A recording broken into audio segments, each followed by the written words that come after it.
Listen to the brand new season of the Voice of Survival podcast every other Friday right here on the Journey into Comics Network at journeyintocomics.com.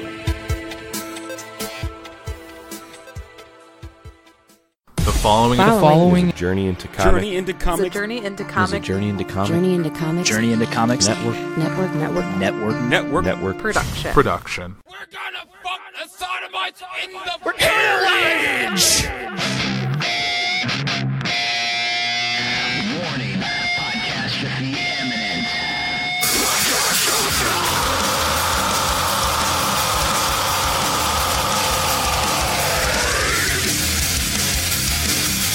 This is Podcastrophe with Dick and Tyler. And Matt coming at you with a fistful of heritage on a podcast where anything goes and there are no safe spaces.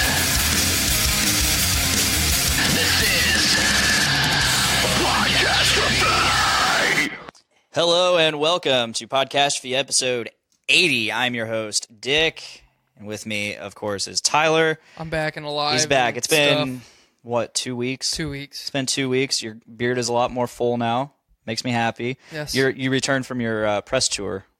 My press tour. Oh, yeah. 'cause Yeah. Since you've been on our show, you've been on Journey into Comics twice and Game Addicts Podcast. And I was almost on Poor Report, or the Poor 360. Almost. Damn. You've been a busy boy. I needed, I was thinking about this on my way over here, because I stopped and got a care package for myself of cherry vanilla Pepsi, a giant bag of Funyuns that I ate the whole bag on the way over here. Hell yeah. Original recipe Butterfinger, because I don't fuck with that new recipe. It is nasty.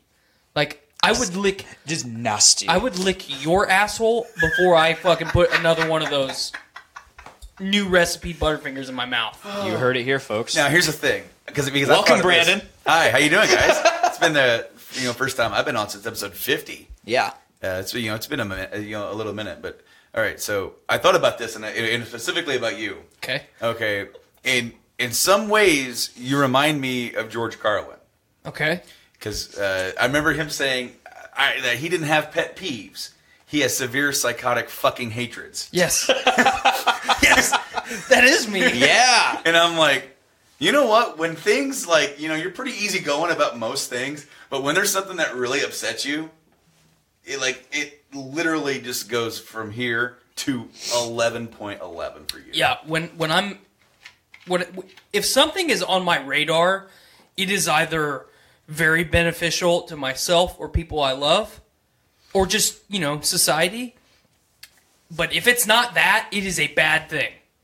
And it is DEFCON 5. I'm calling in the Marines. I'm dropping nukes on people. I'm pissed off about it. Yeah. You're sending smoke signals to get the other tribes to rally. Yes, I'm powwowing. I'm having the moot with the Ents. We're going to fucking take down Isengard because, Saruman's cutting down the trees. Got lots of problems with shit. And the new and updated, improved recipe for Butterfingers is fucking one of them. It is nasty. I want to add to that a little bit before I'm done ranting about my care package. Hold on, this is great because you didn't even bring it up. We had been planning to bring this up just to get you irate. The Butterfingers? Yeah. Oh, yeah. We were planning to trigger the fuck out of you. And you did it yourself. I spent 8 minutes in the gas station. I timed it. 8 minutes looking for original recipe Butterfingers. Okay? Scouring the place. I dug through that rack of candy. I wanted I'm a surprised you Butterfinger. didn't stock up north, because didn't you talk about it on JIC? Well, I did. I happened to stop at a gas station when I left Pod HQ, and all they had was new and improved recipe Butterfingers. Oh. So, anyway, so we took Ruby to see how to Train Your Dragon, the new one. Enjoy it. Opening weekend. It was great. Not as good as the second one, but still fantastic way to end the story. So it was while my dad was in town. My dad and I are standing in line. Skylar and Ruby went to get our seats. And I'm like, yeah, I want some fucking popcorn because I fuck with popcorn real hard. Yeah, and I was like, I got to get some fucking Mountain Dew because I fuck with Mountain Dew. And then I was like, you know what? Nate told me that they changed the recipe for Butterfinger. I need a fucking Butterfinger right now. So I said, hey, give me some of them Butterfinger snack bites. Didn't even look at the box. Oh, no. Didn't look at the box. Oh, no. I sit down in my seat, inhale my large popcorn by myself like I always do. Yeah. And I've bear witnessed. You've witnessed. I have to. I grabbed that box of Butterfinger snack bites off my little chair tray. And as I'm opening it, I grab one, put it in my mouth. And right as soon as my taste buds register that, hey, there's a Butterfinger in your mouth, my wife leans over and goes, they're the new recipe. And I hadn't even chewed them up yet. I hadn't even chewed it up yet. I looked down at the box, and in bold fucking red, blasphemous letters, it says new and improved! And it's not! It's nasty! So I thought, okay, I'll chew it, I'll eat it, I'll even swallow it. And I'll try another one to see if number 2 is better than number 1. Nope, it was worse. I need to try this. I have.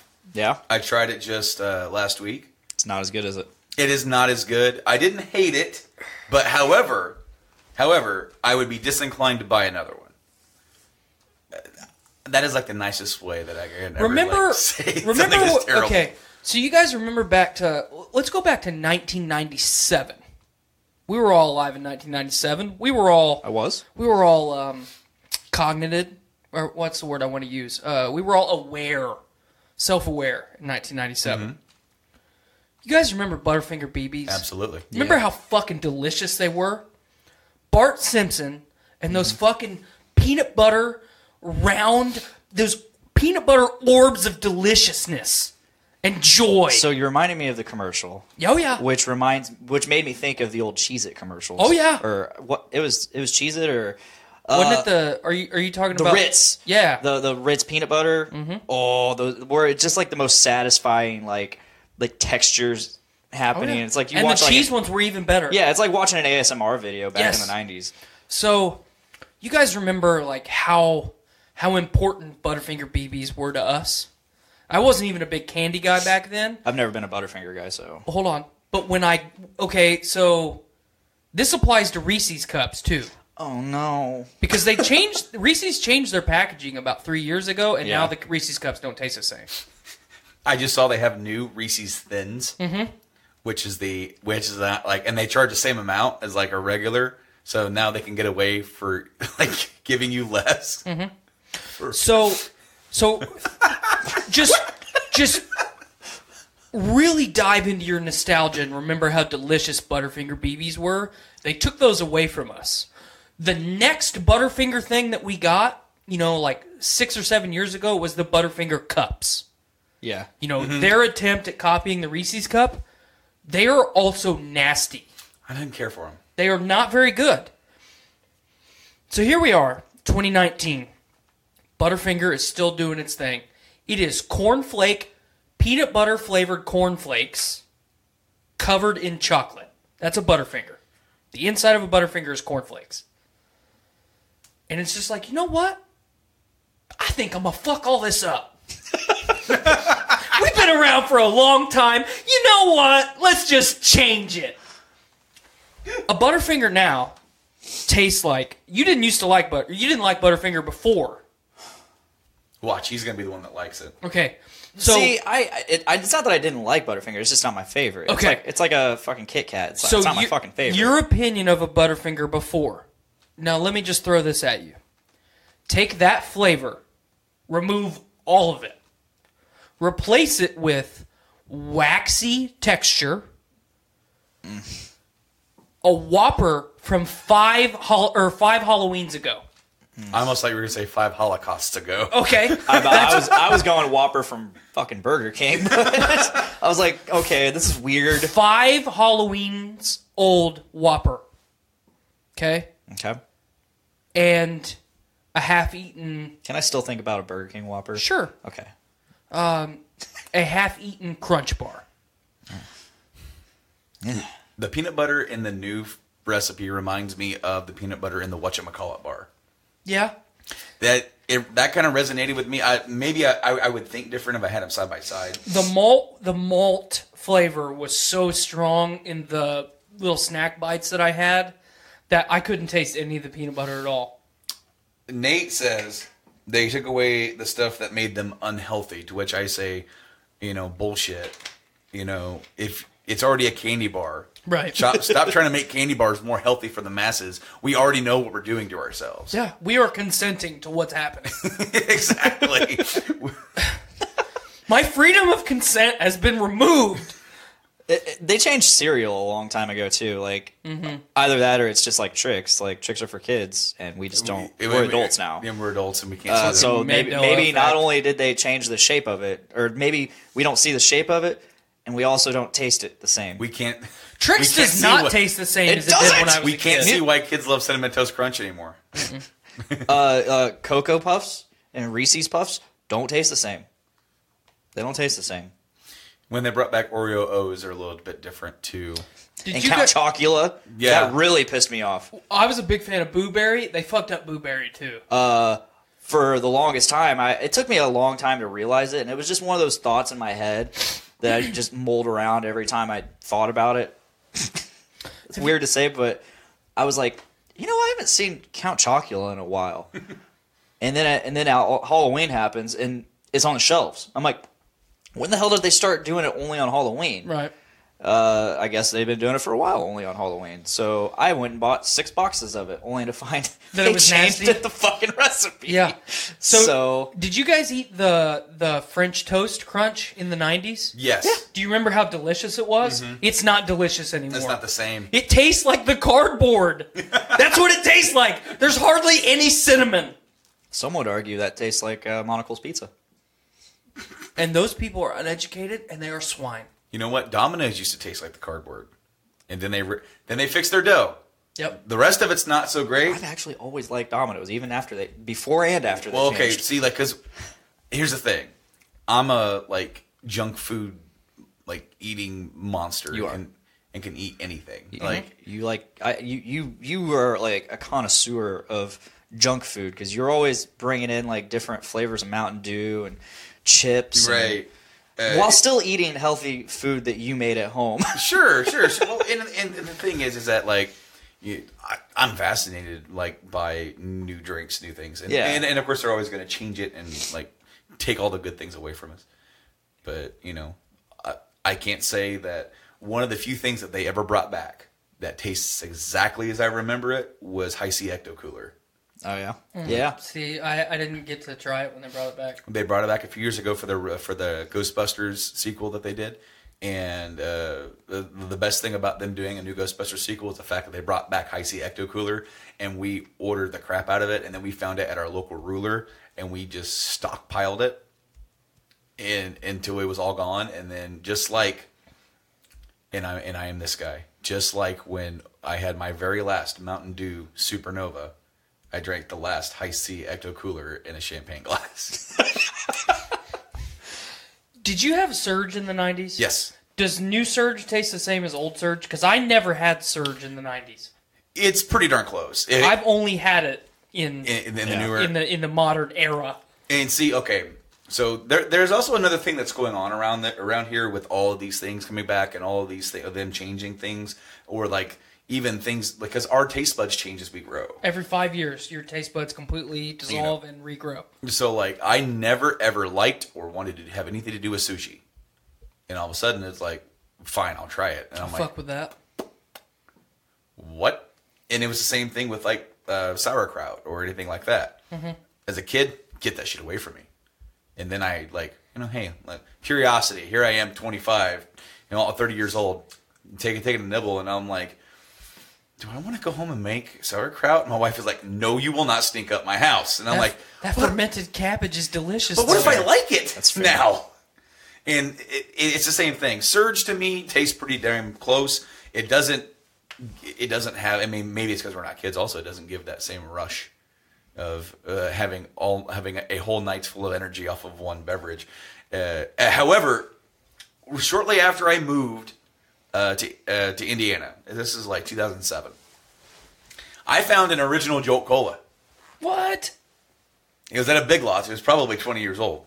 It was in a 24-ounce bottle, and I bought one. It was a Sunday. It was a Sunday before going back to work from my very first shutdown. And I remember drinking this thing, not having ever tried any sort of narcotic other than alcohol. There are some uppers in that damn thing. I have never felt that sort of caffeine sugar rush high off of a single beverage ever. It was awesome and scary at the same time. I was trying to put together a fan that I bought at Big Lots also. I like how you're saying beverage. And I was bouncing off the walls. I might have said, like, I was saying some crazy shit. I was like cloud 9. Was there peyote in it? There may have been. I don't know. If there was, I want some. And I'll order a slat of that shit right now. And then, of course, they brought it back later on as like a different beverage. It's not the same. This was like original Jolt Cola. And, you know, everybody from back in the 80s, like, you don't know shit. You like, Surge ain't shit next to Jolt Cola, and I will attest. Because that shit, I remember tackling my girlfriend, who would become my wife, onto the bed, staring deeply into her eyes and telling her that I was her Salisbury steak sauce. I'm not sure why that got brought up. Get my little book out. Yeah, write that down. Sauce. Anyway, speaking of bringing, always having new things, I did bring stuff for us to try. Awesome. So Let's get it out. Let's see this. So while he's getting prepped there, I'm obviously not Brandon's level of junk food connoisseur. Yeah. But I also love it because I almost bought one of those when I bought this. Orange vanilla Coke. It's supposed to taste like a dreamsicle. Kind of does. I've had the zero variety. I have not tried the original. I bought one for each of us to try. Oh, thank you. And so, I mean, I know that there's a show on the network called Brews with Dudes. This is more like Cokes with Blokes. Ooh. Cokes with blokes. I like it. But every time, like, I don't eat very much. Oh, that's not it. I try and, like, eat somewhat health conscious. Hold on, let's do what Nick does. Hold on, right here. Oh, I thought we were going to do it in tandem. I'll do it too. Let's have a chain of them. Oh, yeah. Oh. But every time I see something that I love... Smell it like it's a beer, too. You can kind of smell it already. What a pleasant aroma. Yeah, I do. Let's see how the mouthfeel is. Yes, canned carbon, like... Very acidic. Kind of flat. But very delicious, as far as the dreamsicle goes. Yeah, I'm getting dreamsicle, for sure. Mm-hmm. For and sure. see, it's like... I feel like it's a bit light, and it doesn't overpower the fact that it's still Coke. Mm-hmm. Yeah. There's still enough Coke in there within its fabric and makeup to tell you that this is in fact a Coke, and the flavor is just like right there kicking in the background. You smell it, it hits you, and then you're like Coke, and then it kind of comes back in with the aftertaste of dreamsicle. There's a soda. There's a type of soda that's sold in Europe. It's a German soda. It's called Mezzo Mix. It is orange soda and cola blended and then packaged.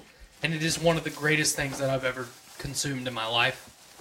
But what I was saying was from the junk food perspective, much like when I when I get fired up about stuff like that, I'll see something that I have to have, and then I'll look at it, and then in the back of my mind I'll hear, treat yourself. By all means, from me to you, treat yourself. My man, I'm going to eat this one right now. What you get there? It's a Butterfinger. The original OG. Orange. I wish we had a new one so I could compare. Yeah, right. I bought that a few weeks ago, right when they were coming out, and I was like, Meyer had their like super junk food. What's up? Hey, Miranda, go get me a Butterfinger. Don't actually go get me a Butterfinger. That's okay. That would be like the... She would then be considered super producer. She would. I mean, she's already gone to Dog and Suds, waited for half an hour in line to bring it back here for us all to enjoy. Yeah. What's happening to Tyler right now is that he is in an oral orgasmic bliss. Break it down. He's got some of the cornflakes, the matted, brittle cornflakes stuck to his teeth right now, and that's going to keep the flavor, hanging around just a little bit for when after the candy bar is done. He can sit there, rub his tongue right across that crust that's laying on top of his teeth, and he's like, I'll never experience this again. Thank you very much, Brandon, for spoiling me like you always do. Well, okay, so here's the thing. My intention was to trigger you, and then to offer a peace offering at the end, because I didn't want you to leave today. I mean, I didn't expect to lead with it. I figured we would kind of like build up into it, but He did it himself. Yeah, I know. He's just like, damn it, no. He this is the triggered first- himself. right out of the gate. We are covering this right away. You don't even need the peace offering. He did it to himself. I know. But I'm glad you did. All my way here, bet he is all the way back to the beginning of this conversation, I am a hungry boy today. I ate lunch at my normal time, and pretty much since I finished lunch, I've been hungry all day. So on the way here, I was like, you know what? I'm going to stop and get a care package. In the last month, in good conscience, I can honestly say I have consumed 5,000 calories worth of Funyuns in the last 4 weeks. Funyuns didn't used to be my favorite, but it is hands down my favorite salty carb. Yeah, I'll take one of them too. Hey, What's that? it's a payday. The payday? Mm-hmm. It's not the kind of paydays I've ever seen. It's a good one. I'm too afraid to get another pineapple milkshake out because they've been nothing but carbonation. They've been exploding again. It's almost like the cookies and cream nuggets. Yeah, it's bad, which sucks because I still have a 4-pack and 1 can left. But mentally, my mental health has been struggling here lately because I've been under a lot more stress than I have been in the last year and a half. I feel you with that, man. And the time that I spent at Subaru, that was all like heal time from all the trauma that I had experienced before that. Mentally, I finally got right, and I did it without medication. And now I'm back to being stressed out again. And I'm just about to the point where I've got enough. I've had a lot of pride in the fact that I've been able to heal my mind, or at least I thought heal my mind, without medication. I'm to the point now where, much like pride in the workplace, pride doesn't make you any money. Pride doesn't keep you alive. Yeah. So I think I'm gonna treat myself to some delicious medication. Well, definitely, dude. I mean, you got to take care of yourself. Mm-hmm. I mean, Let's try. Sure, I'll give it a try. This is the ugly gamer sweater from 450 North. I think I remember you post a picture of this. This Butterfingers so fucking good. But it's also very. It shows a lot of growth that you're able to recognize it in general. You know what I mean? That you know your mind, you know your body enough to know that something's not right, and to do whatever you need to do to take care of it. That shows that you've been there, you've conquered it, and now this is just it's more. And and I've been there too. Sometimes it could take a little bit for me to really notice it. It all depends on how busy I am, right? And like into my day to day, and it's one of those things where it could just kind of hit you right when you don't want it to. I've noticed that with you. You have a tendency to go headlong into things and like that you're passionate about, and so you'll be focused on that. You'll be going hardcore at it, and then out of nowhere, you'll just be like, "I'm not doing it." For me, I think it becomes, to use a term from from some Bethesda games, I get over encumbered. Yeah, and it's almost like I don't really realize I'm doing it to myself until I'm already well that far into it. Right. Picked up way too many apples and pans. Exactly. Scrolls. God, I need that Abraxo cleaner. I I need that Wonder Glue. you find yourself carrying way too much, and whether that affects your work, your personal life. My goal is always let those things never get affected. No matter what's going on, let's keep those in. Always try to be the best husband, best dad that I can be. Trying to go to work and not fail enough at work. I think I've worked in my position long enough that I can know when I'm doing a bad job So I'm not saying that I coast, but I'm saying that I have coasted before, but just like doing good enough. But again, like if I was brand new in the area, I couldn't do that. Our work is a lot. It's very involved. It's very involved, very intricate. It's very precise. Yeah. And so therefore it's like the more that you get good at, the more that you can do that. But for me here recently, I would probably say since November I've been down. And I can't tell you exactly why. I can't tell you what triggered anything. Whether or not whether I'm experiencing the winter blues for the first time, I don't know.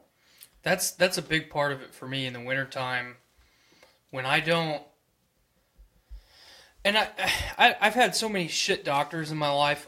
I can't tell you whether or not I'm vitamin D deficient, but I can tell you, in my opinion, I'm almost certain that I am happier when I have a lot of exposure to sunlight. I am not as happy or not as mentally sound when I am stuck inside all the time. As much as I love to sit and play video games for 12 to 18 hours straight, during the summertime, I'll binge play video games and then go outside and mow my yard. Something I hate doing. I hate fucking mowing the grass, but I think that exposure to sunlight has a big effect on my mental state. Well, and to that, with the whole sunlight thing, that can explain a lot. During my second shift years, I would have pretty big swings, like in the wintertime. If we had sometimes by the time we get to work, it would be sunlight for just an hour. Right. And then I would go home. By the time I went to bed, the sun wouldn't even be up again. Mm-hmm. So it's just one of those things where, like, in the wintertime, you never saw the sun. Yeah, I struggled with it in high school, too. I would get to school in the dark, and then I would get home in the dark. And then you're just, there's a lot of research on the people that live in Alaska and experience,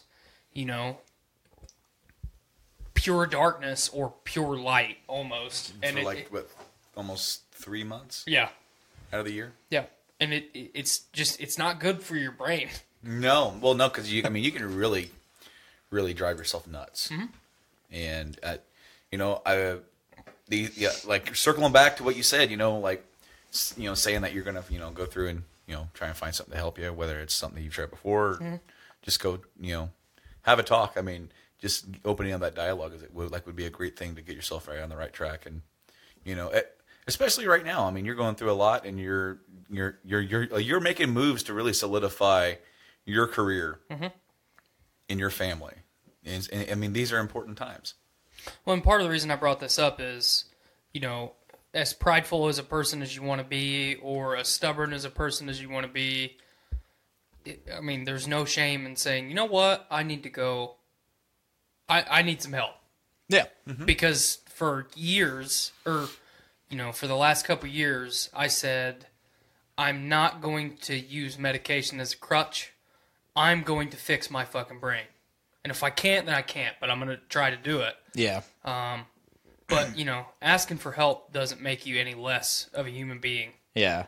I mean, years ago, so I was in the band Drench, and I actually sought help. I sought medical help because I thought I had severe, not severe, but mild anxiety. And that was stunting my creative ability and my ability to perform in the band.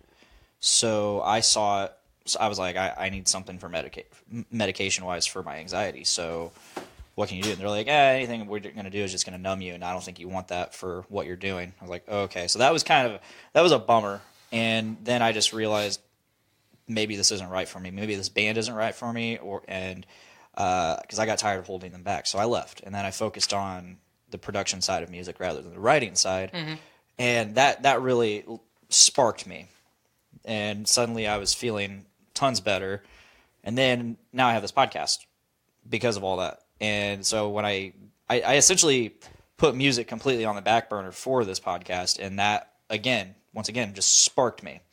So it's I think when you know something's wrong and when you make that change in your life, it can really help. Sometimes for me, when it's almost like what happened to me last year. And pretty much, I got told, you're spreading yourself too thin. And of course, me, I'm like, I'm fine. What the fuck is wrong with you? No. It's fine. I'm fine. Nothing is wrong. Nothing is wrong. Were you just referencing the dog in the fire meme? Yeah. Yeah, everything is fine. You know, the whole world, the whole house burning down, right? But in reality, it wasn't. My mental state was not right. I wasn't taking care of myself. I was taking care of everybody else. And that's a downfall to me. I worry about every single other person other than myself. You know, I always put others first. And that came to me as an anxiety attack. So what do you do? Like, here I am. I like to think that I'm a very well together, put together guy trying to dissect. Why did I react this way?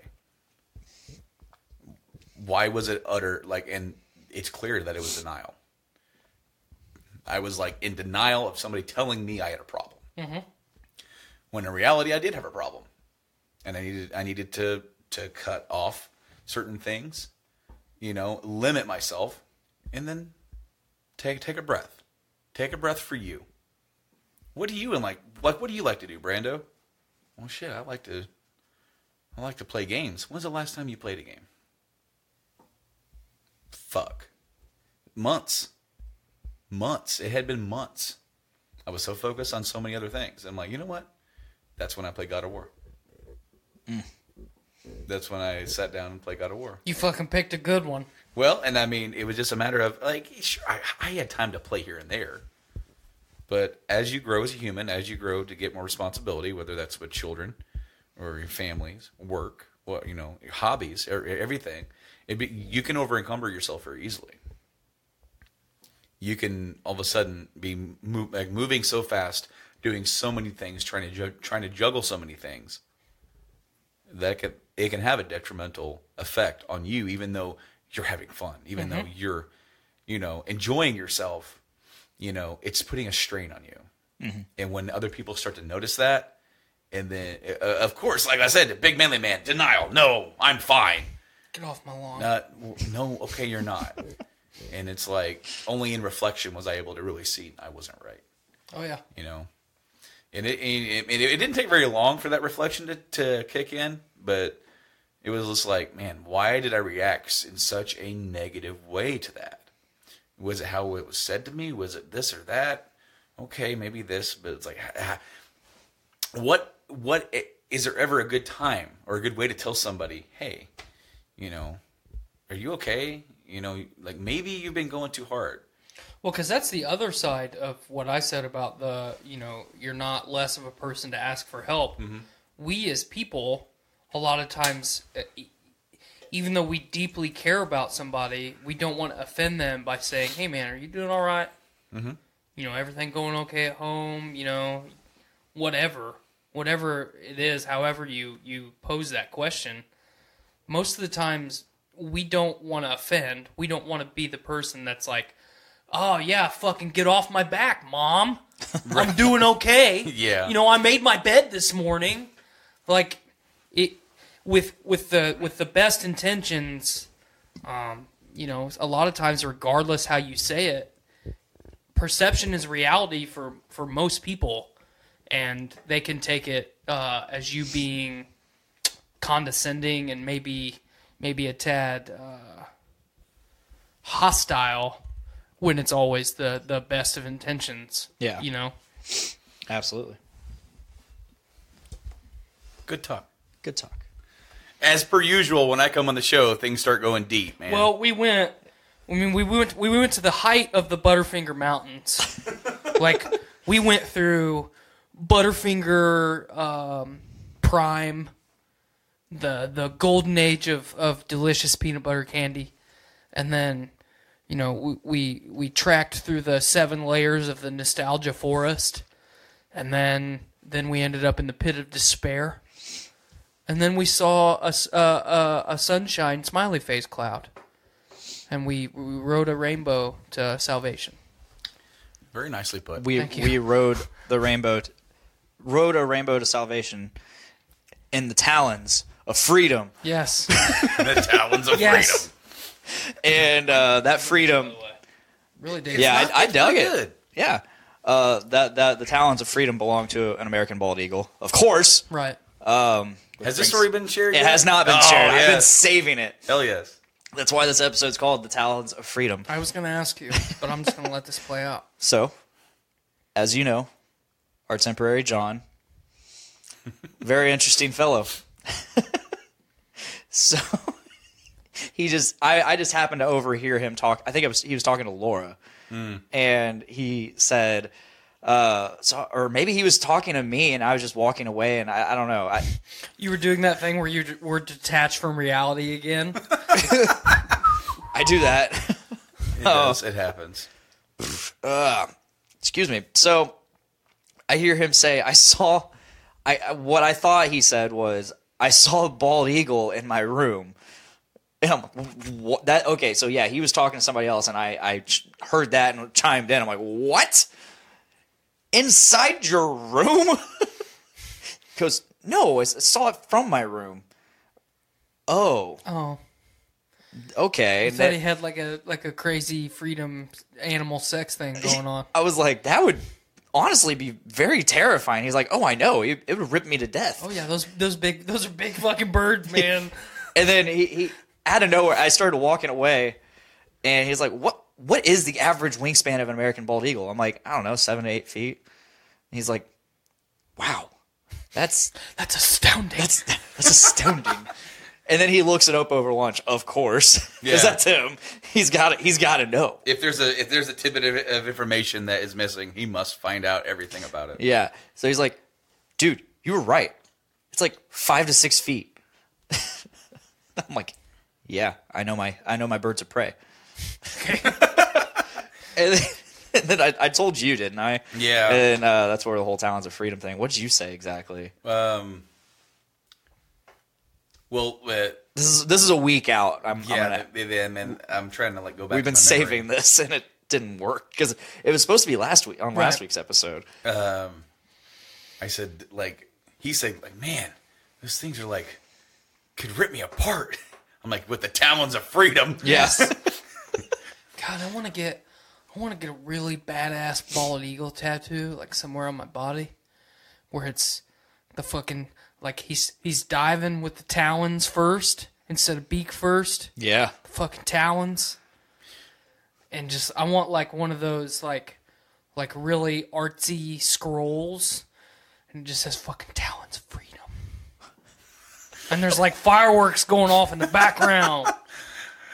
Well, when Blaine had told me that he thought he had heard that he saw a bald eagle in his room, I said, that is the most heritage thing I think I've heard in a while. I have a bald eagle in my room. That's Jethro. We share the apartment. He keeps the rodents to a minimum. Wow. It's a fucking bald eagle with a mullet named Jethro. Rodents and small dogs.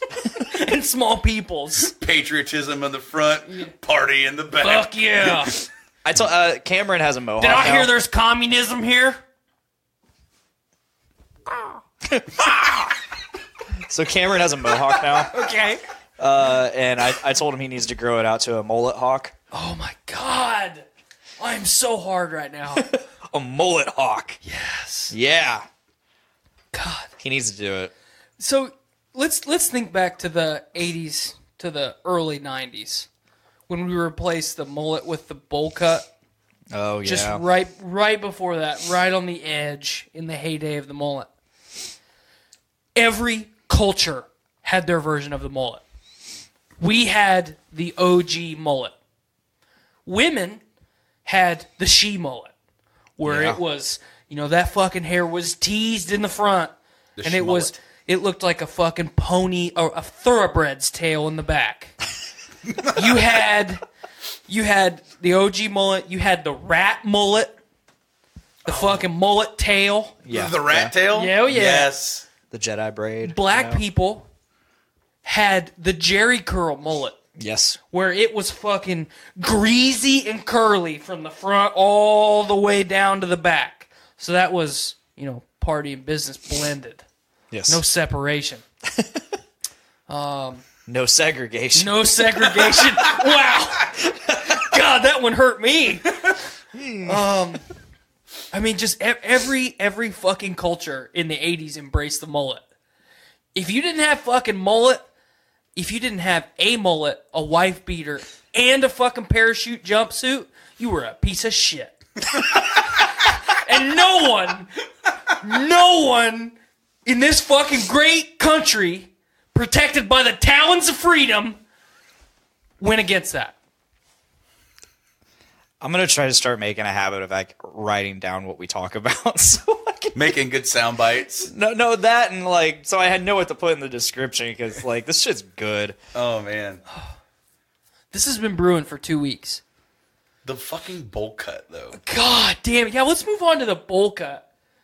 I like the nostalgia of this episode because I mean, I'll be the first to admit, not only do I miss my childlike innocence of the 90s, or of my childhood, but I also really miss the fucking 1990s. I really do. I've been watching the 90s on CNN, like the CNN special. How's that?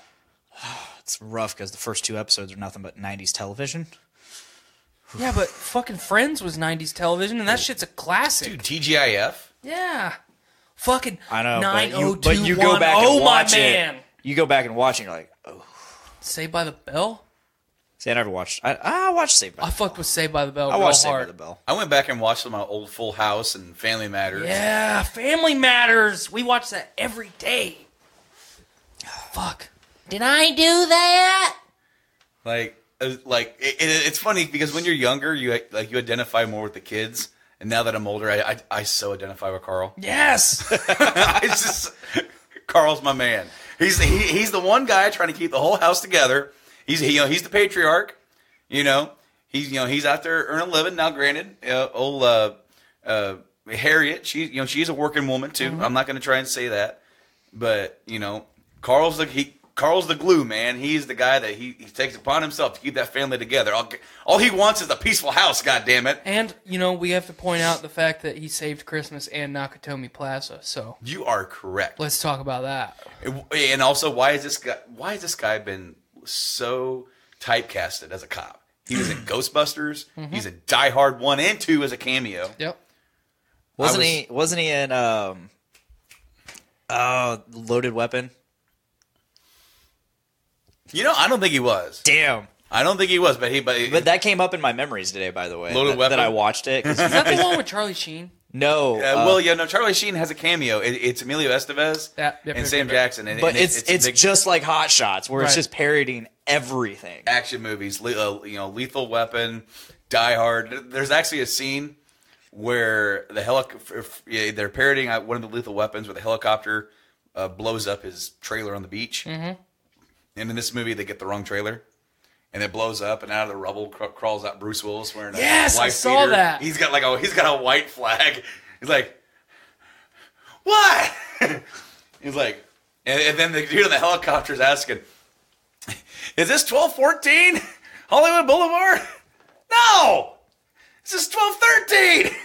14's down that way. Sorry, no problem.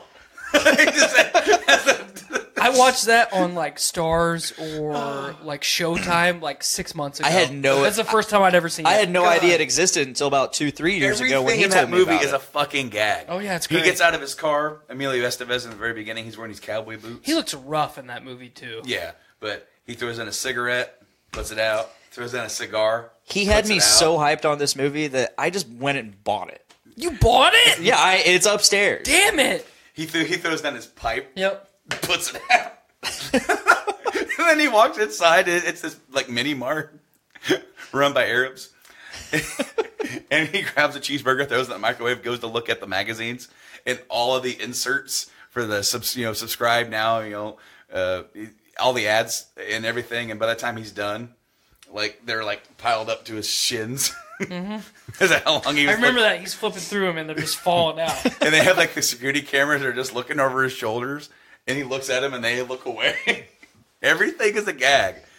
And then he ends up in a shootout with these guys trying to rob the place. They walk in, grab pantyhose, put it on the counter, The guy goes, will that be it? He goes, actually, he opens it, puts it on, and then he tries to rob him. And then he gets in a firefight and he gets like this big machine gun. They fly through the front, window of the store. He's like, I know what you're thinking. Did he fire 373 or 374 shots? Well, to be honest with you, I kind of lost track myself. I just miss shit like that. Well, it's stupid slapstick comedy, and you really don't get anything like you did back then. well, because back, as I said, with this movie, and then with like Mel Brooks movies, and then with a lot of the National Lampoon movies, everything is a gag. Yeah. Well, and then everything. You had great stuff like I don't know how you guys feel about them, but the Beverly Hills Cop stuff. I mean, I fucking loved Beverly Hills Cop. Yeah. My wedding party came down fucking kicked a door open to my reception to the fucking Beverly Hills Cop theme song. Yep. And then I fucking walked down to the Imperial March, but yeah, like what a shift. You had Beverly Hills Cop, you had you had Adam Sandler in his heyday, which maybe hasn't aged so well for people like you, but I still think it's that needs to go in the fucking Disney Vault version of comedy. Beverly Hills Ninja. Let's talk about that movie. Black Sheep, Tommy Boy. I mean, it's just Chris Farley. I mean, it was just like Starship Troopers, man. Yeah. And what I love about that is that Starship Troopers is also directed by the same dude, Paul Verhoeven. He also directed RoboCop, and those two movies actually have a similar feel about them because they're both parodies, but they're parodies of a certain culture. Like RoboCop is a parody of the '80s, of the business '80s. Everything's corporate. Everything is going to these big business, big business types in these big cities, and quite literally, RoboCop in itself is actually a pretty serious plot. Right. But when you watch it, it is a satire of its time period. Especially watching it right now. Absolutely. And that maybe back then you wouldn't have noticed it so hard because you were so involved in the culture. But watching the original RoboCop today, because it was another one that was on like Showtime or Stars not long ago. I sat down and watched it. It's like watching American Psycho. Absolutely. I mean, it is like, how could you? I mean, I remember watching RoboCop as a kid and be like, man, this movie's fucking badass. Yeah. He's a robot cop. Like, that is so cool. But, I mean, like, as an adult in the 80s, how could you not have picked up on that satire? Because up until, recently, I have never heard anyone label the movie that way. It's an 80s action movie. That's all I've heard anyone ever say. No. Like, you watch that movie and it's very aware of itself. And it's humor. There's no way that you can watch that and not laugh. There's a scene, a very iconic scene in the movie when they first introduce Ed 209. It's in a board meeting, right? This is going to be the future. This tank, this walking tank, is going to clean up the streets of Detroit for us to start building our new city. So they're going to do a whole presentation. So the senior vice president, Dick Jones, brings up this young, impressionable executive, and like, will you help me out? Yes, sir. Right? Of course. He's like going to be, yeah, I'll the senior vice right president. away. And then, they have a loaded weapon. They have a pistol, a monster of a pistol too. Right. It's a beefy boy. And he goes, and they're like, pointed at me. He goes, now pointed at Ed 209. And of course, it's automated. Vroom! It's like, you're violating penal code such and such of a, hostile weapon. Right. You have 20 seconds to comply. Basically, you have 20 seconds to throw your weapon down. He throws it. He doesn't hear it. So then he gets more aggressive, and he basically starts counting down. Ed 209 is equipped with, like, Gatling guns, okay?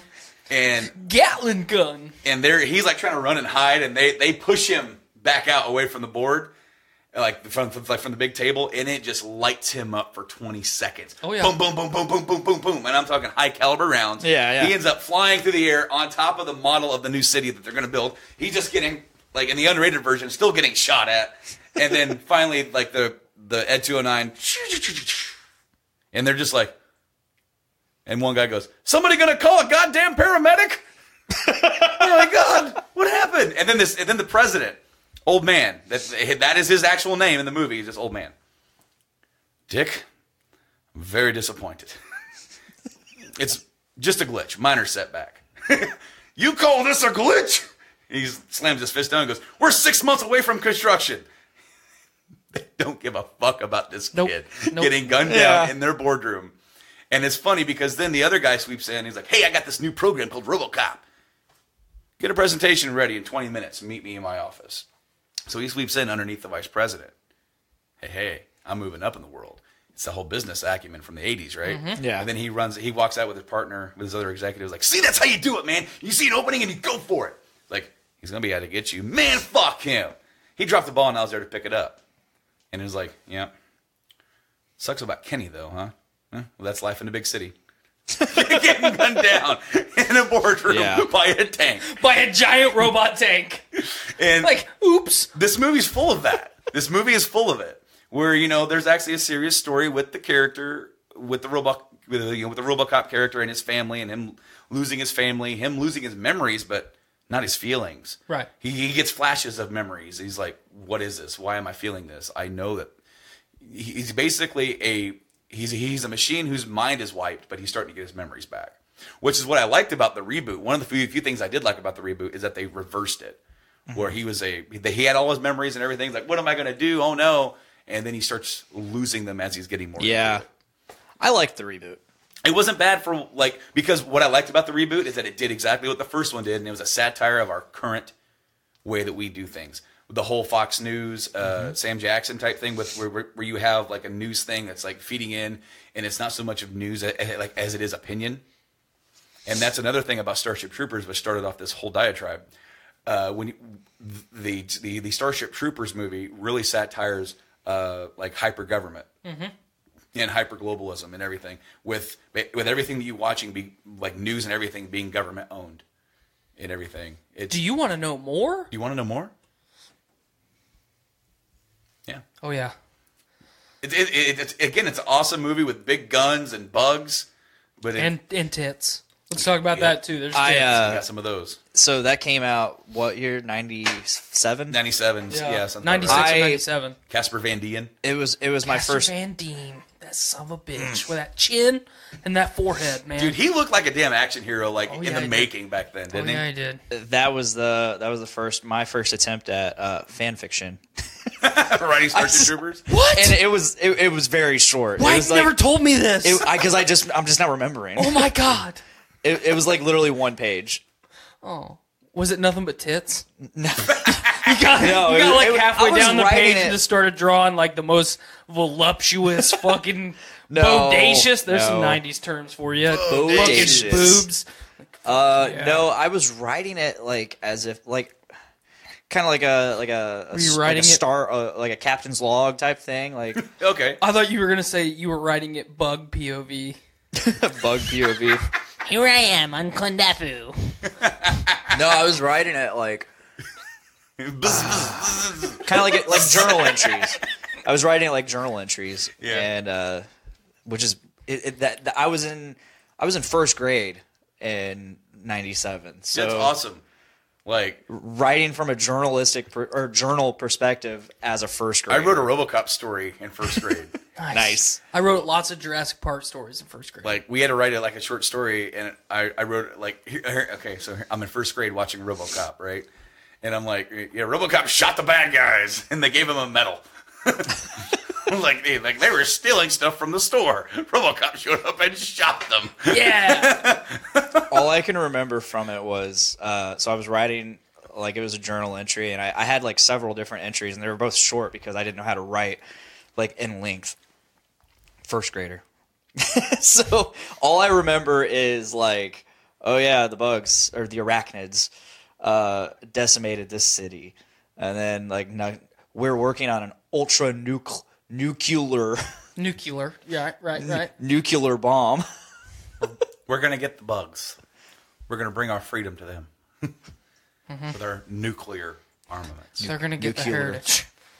They're gonna get the heritage. So, on a side note, while we're still talking about Starship Troopers, Did you guys know you guys just kicked both of those back in perfect unison, and I've never seen anything cooler in this room. Not only did you guys lean back in tandem, but every motor function was identical. It was in unison. Anyway, did you guys know that Starship Troopers is not only one of the most successful, but one of the greatest sci-fi stories of all time? Really? Yeah. Look up whenever you feel like it when the original Starship Troopers novel was written. Pretty sure it was in the 60s. Okay. But it might have been before that. I'm not entirely sure. I might have my dates off. But it has been around for a long time, and there is a lot of them. There's a lot of Starship Trooper books. I am intrigued. You know the most used... Here, I'll just look it up while we're talking about it. Go You ahead. know the most used and recycled plot line is the I Am Legend plot line? Yeah, I talked about that. Oh, that was you. I thought that was Joe Rogan. No, I talked about that on... I talked about that on Journey into Comics. Oh. Where I Am Legend is like a remake of a remake. Yeah. It's like a remake inspired by a remake of the original movie. I'm pretty sure, and I might have my dates wrong on that one too, but I'm pretty sure that original story was written in the 30s. Yeah. I could have swore that was like on the Joe Rogan podcast that I listened to. Okay, so Starship Troopers, the first book originally published, 1959. So we went to the moon. This book was published November 5th of 1959. So, That's my birthday. Robert A. Heinlein, written in a few weeks in reaction to the U.S. suspending nuclear tests. The story was first published as a 2-part serial in the magazine and fantasy and science.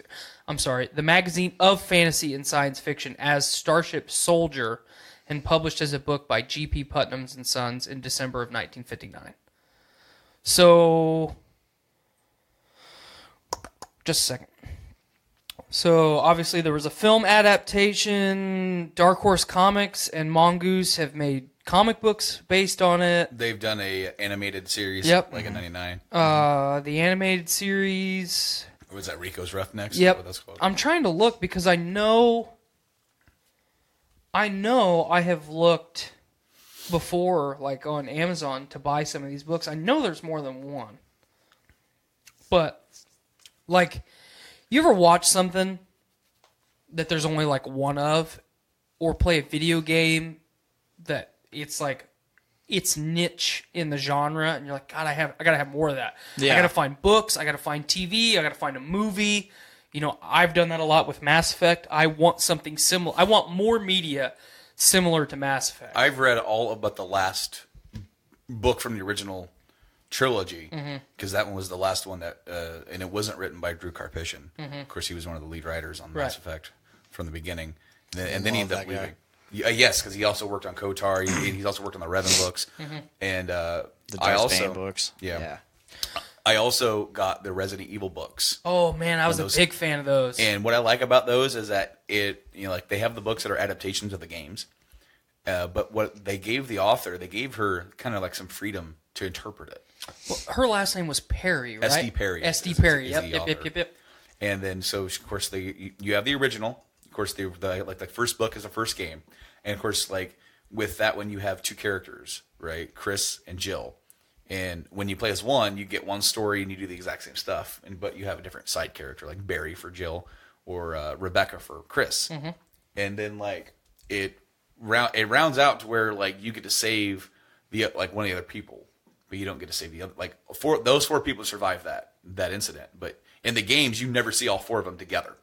In the books, they actually change it to where like both stories are happening at the same time. And then she did original stories in between some of the game adaptations, where you had like different variations of zombies and doing stuff. Some of the side stories kind of focused more on characters that aren't main characters. She even made some new characters, and I really like that because then she was able to kind of really weave these new stories in and out of the main narrative. Caliban Cove was one of my favorites. Caliban Cove, that was number 2. Caliban Cove, they focused on Rebecca, and it happens right after the mansion, the first game, and then the third book is actually the second. That one's City of Evil. It's like The third book is the second game. Yeah, it was interesting. I'm going to go through the whole book series right now because you reactivated a section of my brain that hasn't been active for a long time. I got those in 2007, and I was in a really big Resident Evil kick and was playing all the games. And I'm like, I need more, just like you said. And I found the books, and I got them really cheap on eBay. Other than Zero wasn't in that bundle. I had to buy that one separately. I have them all. I bought them as they released from Barnes & Noble. Like, I had them I basically pre-ordered the books. So as they released, I remember getting a call from my home phone from Barnes & Noble's. Hey, your book's in. Okay, I'll be there when I can. And they would hold my book for me, and I'd be so fucking excited. Because I started reading those books around the time that the original Resident Evil movie with Mila Jovovich came out. Mm-hmm. So, I had the books and the games and the movie and everything just fueling. And it's cool because all three are kind of different. Because you have the games version of the narrative. The movies are completely separate. But then the books are kind of like, yeah, we got the narrative down, but here's some other different interpretation of it. And I like that a lot. But part of the reason I like S.D. Perry so much, she also wrote a lot of Aliens universe books. So she wrote one in 93, 96, 98, and then again in 2008. She did some AVP stuff in 94 and 99. Early. Mm-hmm. Yeah. And then she did, coming off the comic or something. 1998, she did book 1, The Umbrella Conspiracy. Mm-hmm. And then 98, also, she did book 2. That's Caliban Cove. Man, that's really early on for that series, too. That was her first original story. 99, she did book 3, City of the Dead. That's Resident Evil 2. 99, she also did Underworld. That was another original that took place after 2000. Nemesis. Yep, she did Nemesis. 2001, she did Code Veronica, so that came out right around the same time as the game. And then in 2004, my favorite book, she did Zero Hour, which is basically the book version of Resident Evil 0. Because as far as the Resident Evil 0 is my favorite in the series, second to Resident Evil 2, because I really like the character of David. That's his name, right, David? Wait, the handcuff guy. Billy, thank you. David, Billy, Yeah. Well, generic names. Yeah, generic names. Generic action horror game movie book. Billy. I actually saw there was some footage posted up on YouTube of the original N64 build of the game. Ooh. And it was really cool to see that. Man, I bet that was spicy. It was very Resident Evil 2-y. Oh, yeah. Because it's probably on the same engine. But I second everything that Brandon said about these books. If anyone wants good medium-length novels to read, they are all fantastic. S.D. Perry is a fantastic author. But what I was getting at is there's a lot of stuff that I have searched for, like an extension of whatever it is, and I can't ever find it. And so sci-fi is my favorite genre of media. Fantasy's obviously up there, but it's hard to beat sci-fi because it's everything that we have now except cooler. Yeah. And you look at a lot of the New York Times bestseller sci-fi novels today, and they always guaranteed list Starship Troopers, the original novel in 1959, as one of their inspirations. They obviously throw in, all of the sci-fi greats, but that fucking Starship Troopers book is always in there, and I could never understand why. So, it's just fucking cool, man. Yeah. Something that was written in 1959 is still fucking relevant. Yeah, hell yeah. There's a lot of works like that and whether it's books or otherwise, people are still looking back to the old cinema and being inspired, like a lot of the things that were done with robots and stuff like that. Oh yeah. With what's that movie? Old movie, was that Metropolis? Mm-hmm. That movie really set a tone for the 60s and 70s when it comes to using robots and even animatronics and everything like that, going forward with that. So it's kind of cool. Well, that whole vibe of, this is the world of tomorrow. That all kind of just bloomed in the late 50s, at the start of the Cold War. The Cold War. The Cold World. The ninth ice age. But at the very beginning of the Cold War, post Korean War, and then you've got that powerful movie like Metropolis. Could you imagine seeing a movie like Metropolis in the theaters if you were alive in the 50s? And it might have been even before that. Like, right. It might have been in like the 30s. But you know what I'm saying? Like, mind blown. Like, fucking, that's a robot. That robot's moving. That metal man's walking and talking and doing stuff. I'll be bamboozled. I don't know why, but you talking about the Cold. You said Cold War, and I immediately I know what the Cold War is, obviously. The Cold War or Cold World? Cold War. Okay. But I saw in my head popped Civil War, which today at work. Oh no. John and Joe, they work together. Oh no. They heavily dislike each other. Okay. Did very John get a skin flake in his mouth? No. Okay. But they're working together, Thank and God. Joe's been on vacation for the last week. I know, he fucking blew my phone up the whole time. Oh, wow. Hey, man, what was that food you told me I should eat? Oh, man, I tried it. It was great. Well, you can get into that in a I second. tried this, too. It was great. You can get into that in a second, but so before they left, John was they were at each other's throats, passive aggressively. Can I interject and ask this real quick? Is it sexual tension? Maybe, almost. Okay, proceed. But today they were working together, and I was pleasantly surprised to hear John teaching Joe. Oh, he was giving him a history lesson because John is a huge history nut. It is like he is so into it that once you open the floodgates, once you've started it, it just goes. Like you and I talking up on Station 14. Yeah. Oh, and it just. Except for you get all the details and all the information. He can't condense himself. I once condensed his statement about how he can't condense himself. We call him John the Unabridged. Okay, I like it. Is he like time stamping dates and shit? Dude, yes. You're gonna get a taste of him this Friday. Oh, at least if you're here or if you're watching live. Is it the first GOT? Yeah, the episode 00. Oh, GOC or GO. I didn't know anything about it. Yeah. We decided. I decided when the trailer dropped, the Game of Thrones trailer dropped, and he just started once again the floodgates open. He started telling me about it. I'm like, okay, I want to do an episode just for the trailer now.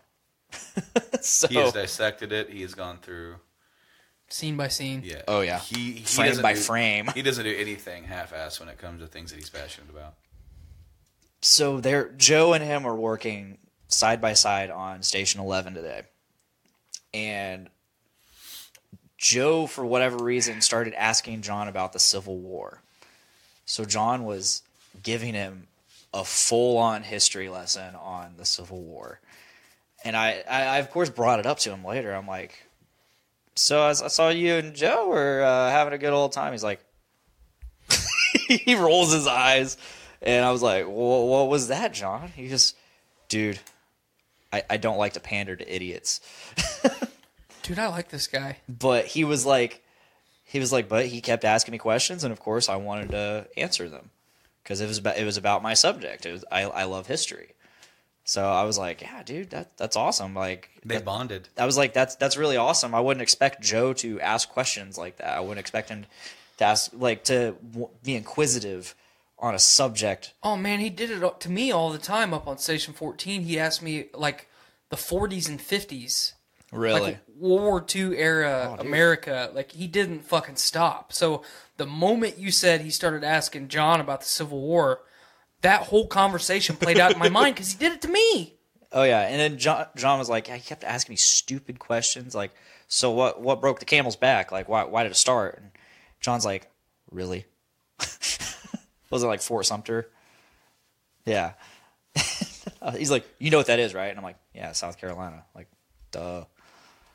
But like to me, I wouldn't think to ask that question. All I think to ask about is like, I actually don't think to ask any questions about the Civil War because I know all I need to know about the Civil War. It's a time that in America, at least modern day, we've pretty much chosen to forget. Yes, we forget as a society. We forget what got us there because there are certain things going on within our modern society that are like that scream echoes of pre-Civil War era. Absolutely. And it's amazing how much we choose to forget any of that, and because it's not convenient to remember. Well, no, because I mean it is one of the more bloody periods in our nation's history. I mean, when you think about it, every single person who died, that day, was and is now still considered an American. So, I mean, granted, I have the opinion that the Confederates, when they left, you guys are committing treason right now because you didn't get your way. Essentially, there would be the Democrats were being crybabies, opening the bomb. Oh, here we go. They don't exactly explode. The thing is, I'm opening the double pineapple fresh fruit. It just when you pour it, it's all head. It's all head. You just made it worse. What? You did. How? That's what you do. You introduced turbulence to the carbonation inside the CO2 that's inside that can.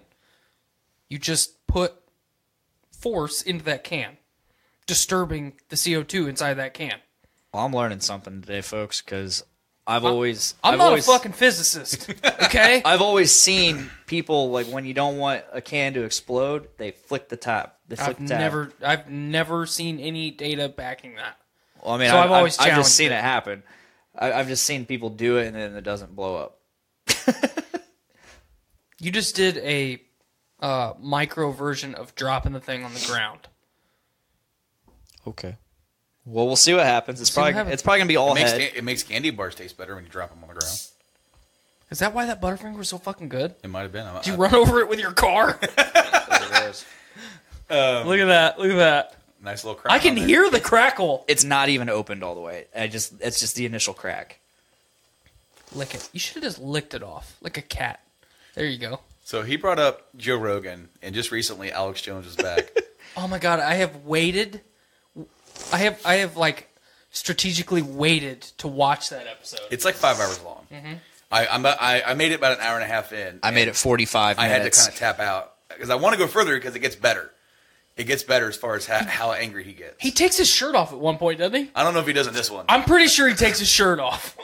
But basically, the whole a lot of it was him kind of defending himself and all this kind of thing, all that kind of stuff. I got so tired of it, I couldn't listen to it anymore. But somebody was brilliant because the episode before Alex Jones was Dr. Phil, and they edited Dr. Phil's interview with Joe to be with Alex and him, them responding to each other.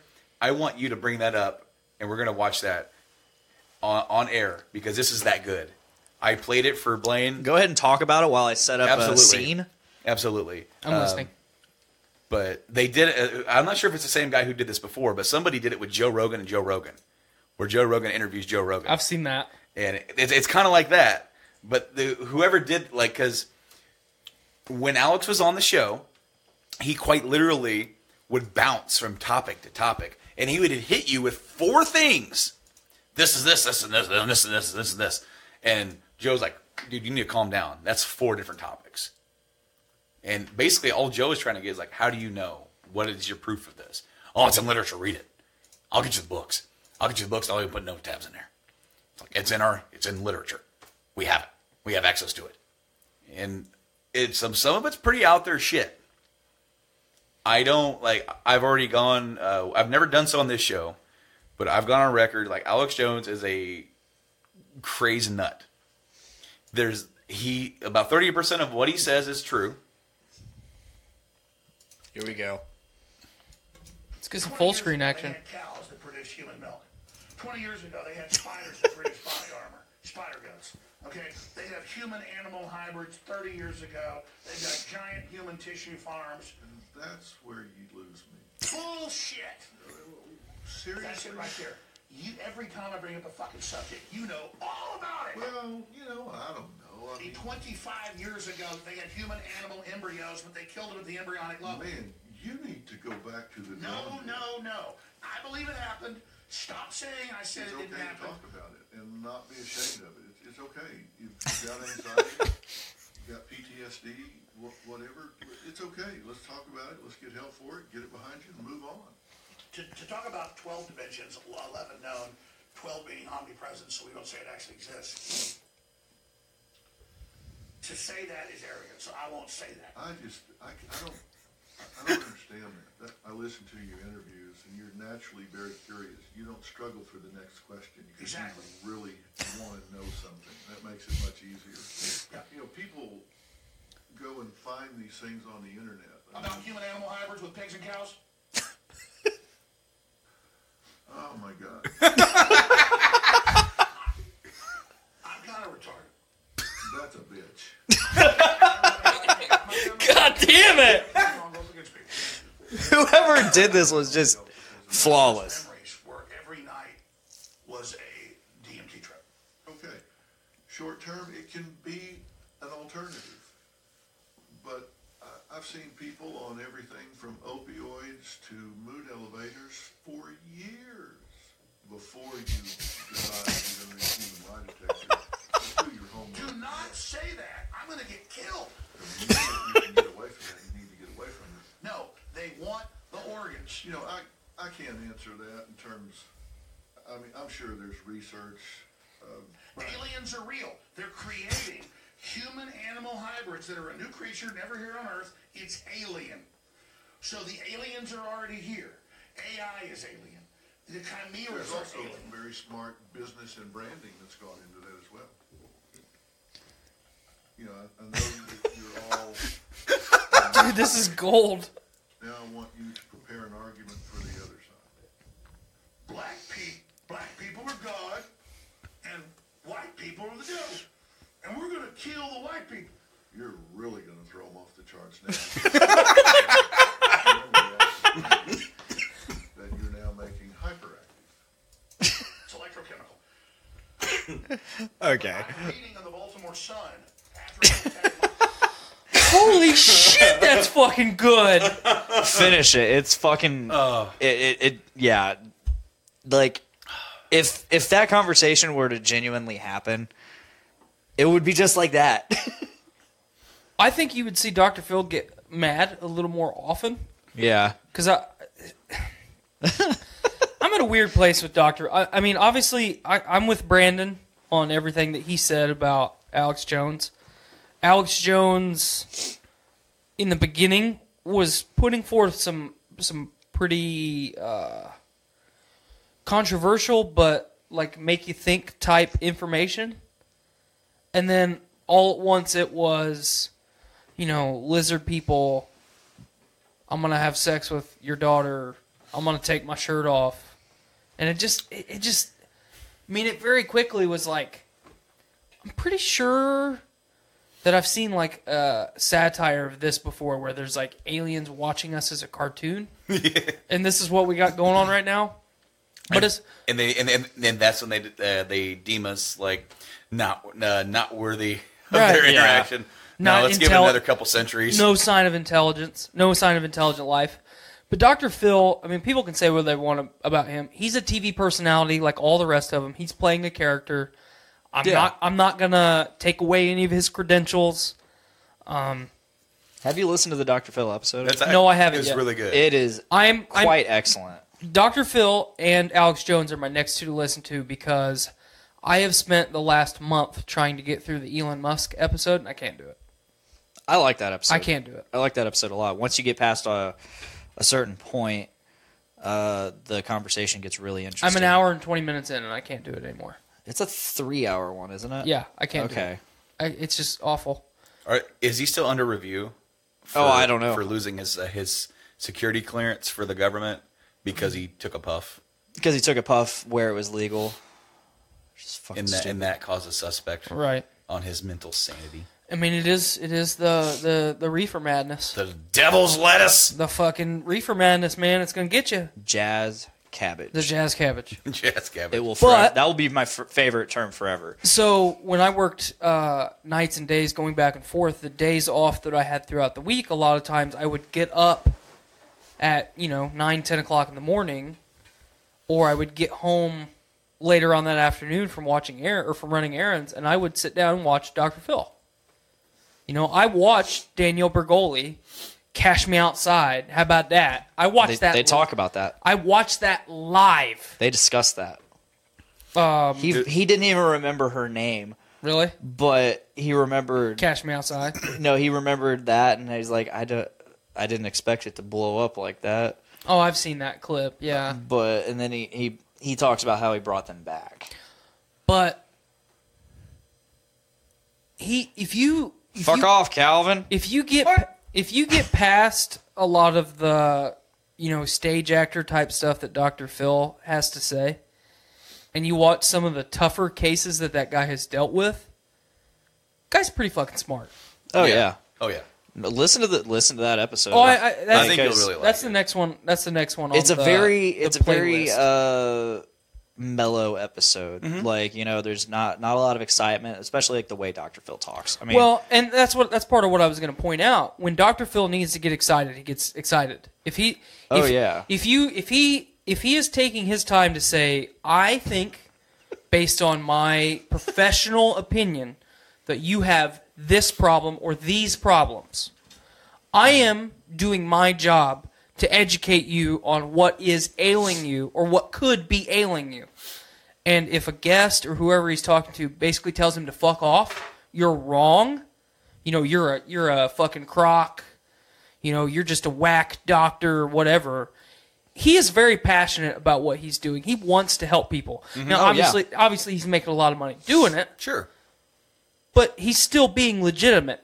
And he's got to know that there's going to be some people out there that are going to come on just to seek fame, like they said about the Cash Me Outside girl and her mom, and how they sent the Cash Me Outside girl to her little rehabilitation center, and they got with the horses. I remember watching that. And they got word back that she was doing great, and she got back and it all fell apart. So he invited them back on, and they got there and there was an audience, and they were I watched that. I watched that one live too. And he's like, they had nothing to say because there was no audience to pander to. Mm-hmm. He goes, and it's just like, there it is. Was there really a problem? Maybe, but they weren't concerned about the problem as much as they were concerned about getting famous. Right. she has her own show on Snapchat now. That's a thing. They have shows on Snapchat now? They're presented in 20, 30-second clips. And is it just her twerking all the time and shit? No, it's really just her and her mom arguing, and then they're still arguing after she paid her mom's house off? It's really not that she paid her mom's house off and then bought a new one. Like they got this nice little mansion now, and she's got a bodyguard, and they still can't get along. It's really stupid. It just popped up in the hey, subscribe to this, and I was like, okay, this has got to be good. I gotta go tinkle. I'm gonna go tinkle and subscribe to that Snapchat. Be right back. You do what you got to do, man. I know. I've got a beer and a almost full Coke coursing through me. I've had 3 drinks in 5 minutes. So while he's gone, I guess I'll start talking about the concert last night. Yeah. I forgot to even bring that up. Holy shit. And I'm wearing the shirt. You're wearing it. Yeah, I'm wearing the shirt. Yeah, so went and saw Metallica last night. Yeah? Yeah. That's a lot of people in there. How far away were you? I was in section 111. Yeah. And it was the section above the first section that has seating. Mm-hmm. So there was a whole section of above us that were the nosebleeds. When we were I was right in the middle. Yeah. And how was that from that? Oh, dude, I could see everybody. They weren't specs. You weren't relying on the jumbo screen. No, I could see them. And here, I'll show you a quick picture. I guess the way that place is set up, it would make sense because they usually have, they usually have basketball games there, and you can very clearly see things no matter where you're at. In that place. No, the layout was pretty cool. Their stage is really neat because their stage is in the center. Yeah, and of course they have these light cubes which it's easier to just show you. That's the same place they played in like 10 years ago with Lamb of God. Yeah. Was it Lamb of God and Slipknot? It's been remodeled Lamb since of God? then. I'm pretty sure the last time they played there, it was still Conseco Fieldhouse. No, Jennifer, you haven't missed it. Keep watching. Oh God. Anyway, during Moth into Flame, they had these little remote control moths that came out of the stage. Fuck yeah. They circled around the head, and they all went back down into their. They're all individuals, and they all went back down like into there. So they're all programmed. Those big light boxes. It's kind of it might be difficult to see, but they've got like all a bunch of signs for like strips, joints, and they're used for different like designs for each one, and they'd raise and lower. Cool. The only pyro they had flames for fuel, and for fight fire with fire. And you could actually feel the heat when they woof. My friend Alan, who's drummer for Arcos, formerly Drench. Yeah. He works for Purdue running sound there. His boss gave him tickets there, so he was hanging out with. Fuck yeah. He was hanging out with the sound people. Oh hell yeah. Like Oh, hell yeah, man. Oh hell yeah, man. Oh, hell yeah, man. So there was no opening act. It was Jim Brewer was kind of the opener MC, which was hilarious because he was cracking jokes. He's talking to like, look, I'm gonna tell you, I saw the band in 1985 opening for Ozzy Osbourne. I remember his Slayer joke. He went to the Big Four concert, and he's like, and then Slayer came. And it's like there was a horn sounded, and he says, "Release the Slayer fans." He talked about them being older. He's like, don't worry, it's not that you're sitting too far away. Kirk really has white hair now. Okay, James, he looks a little bit different. Like he could be on the set of Orange County Choppers. Like, give me fuel, give me fire, somebody fix that tie. I love fucking Jim Brewer. He was having a good time. He found the youngest person in the audience, 6. Nice. And he brought the kid on stage. Oh, that's badass. He got drumsticks. He was declared the new prince of heavy metal. His name is Damien. So nice. So then he encouraged all of us to chant in unison, 20,000 people, all hail the new metal Prince Damien. And then he found the oldest guy. He was 80. Nice. Holy fuck. Fuck yeah. There was one dude that was close. He was like 68. And this dude was on the floor. Fuck yeah. And then this dude was like doing this. He goes, What you been doing out there, pal? Out there freebasing? Dude, you look like Flea. Well, like the first dude he said, like he was only like 50 something, and he looked like Jerry Garcia. He goes, I didn't know Jerry Garcia was still alive. and then the guy that was 80, he was sitting in that first little sitting section. He was like, dude, man, you look like you're about ready to serve donuts. like do you have a bakery? And then he got both those that guy and then the Flea guy T-shirts. Fuck yeah, the oldest guys. And it took a little bit because he came out a few times and kind of hyped us up a little bit, and then Metallica came out.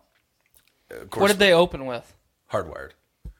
Of course, they played, which this is my first Metallica concert. They did "Long Way to the Top." They played the whole song, and then it went right into the Good, the Bad, and the Ugly, Ecstasy of Gold that they always play. They've been playing for that for decades. Man, that fucking instrumental Ecstasy of Gold is just, in my opinion, one of the greatest fucking instrumentals ever.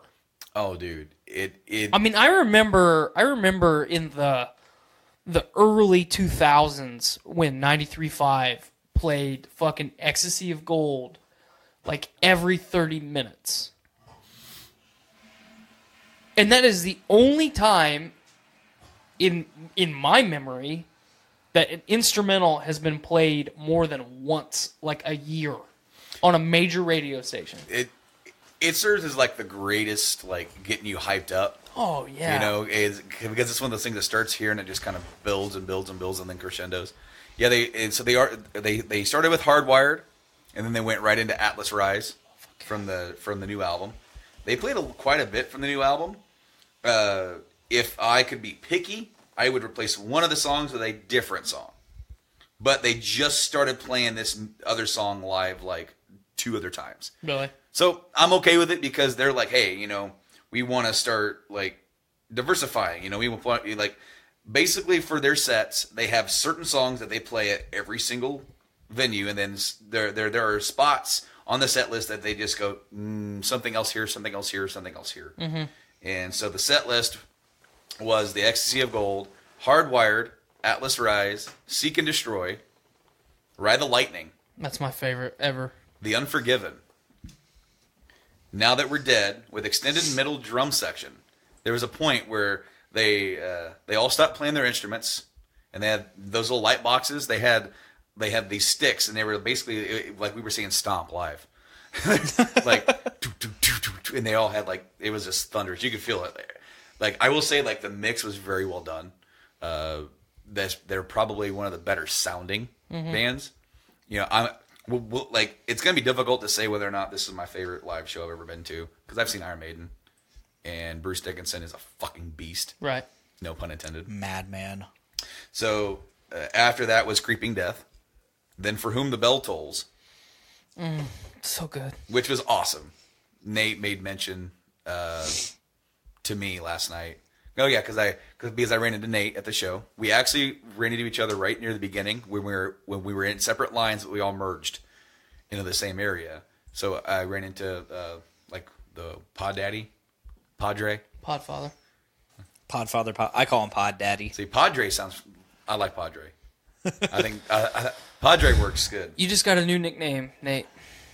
But we saw them, and then right after security, I kind of lost track of them because then there was another sort of like meeting of the groups to get your ticket scanned, and then I went right to the bathroom. I had to piss, and then I went right to the merch line. I was in the merch line for it. Honestly, it was a long line, but they had like 7 or 10 different people working the merch. Really?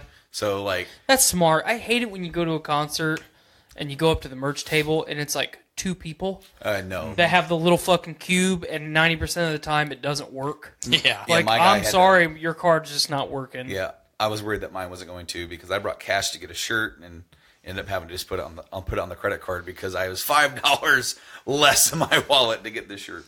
Yikes. But as soon as I got done with there, I found out where to go, went up, found my seat. Nate never saw me during the show. He was like, I think you were sitting above me. I'm like, I could look across from you and see you. Like it was literally like I was here looking down over there. I knew exactly where they were. But anyway, after For the Bell Tolls, Here Comes Revenge.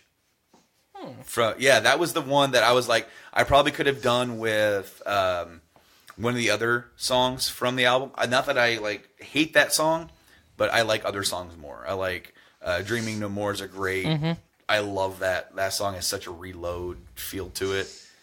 And after that was they did like a little Kirk and Rob thing where they were playing like local Indiana stuff. Cool. People from Indiana. Nice. Where they were just jamming and kind of sounding shitty, but they didn't give a fuck. And then they played Hit the Lights. And then they did Fuel. Then they did Moth into Flame, which for some reason I thought that was a lot earlier in the set, but I guess not. When they went to go start Moth into Flame, this was the really big mess up of the night. Lars was counting it down. Kirk jumped right into it, and they all like, and they're like, ladies and gentlemen, Kirk Hammett. It's like, we all get one mess up a night. We all get one. And then it was Sad But True, 1, Master Puppets, and then for the encore, Fight Fire with Fire, Nothing Else Matters, Enter Sandman. Oh, they didn't do Harvester of Sorrow? God damn. For some of them, they swap out like Creeping Death, For Whom the Bell Tolls, Unforgiven, Ride the Lightning.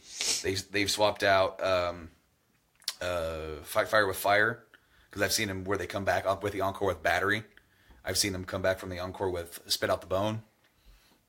Just going through the set list, and there's like, other songs like Unforgiven, and then there's like The Memory Remains, Harvester of Sorrow, every time they go to a new place, they try to like, all right, which ones are we going to do for this place? I dig that. And so like I like that because of course they're the ones that they've really chosen. Like, okay, there's no way that we can get out of town without playing Sandman or One or Master of Puppets or Seek and Destroy. So let's find a spot for them. I like that they did Seek pretty early. It definitely set like, hitting 2 new songs and going right into Seek and Destroy and Ride the Lightning. That was really cool. Go all the way back. I want to see Ride the Lightning so bad. That was live. Oh. What I will say. Okay, so even though I said Kirk messed up, solo wise, Kirk was on it. Unless he was playing to a tape, that dude was nailing these solos.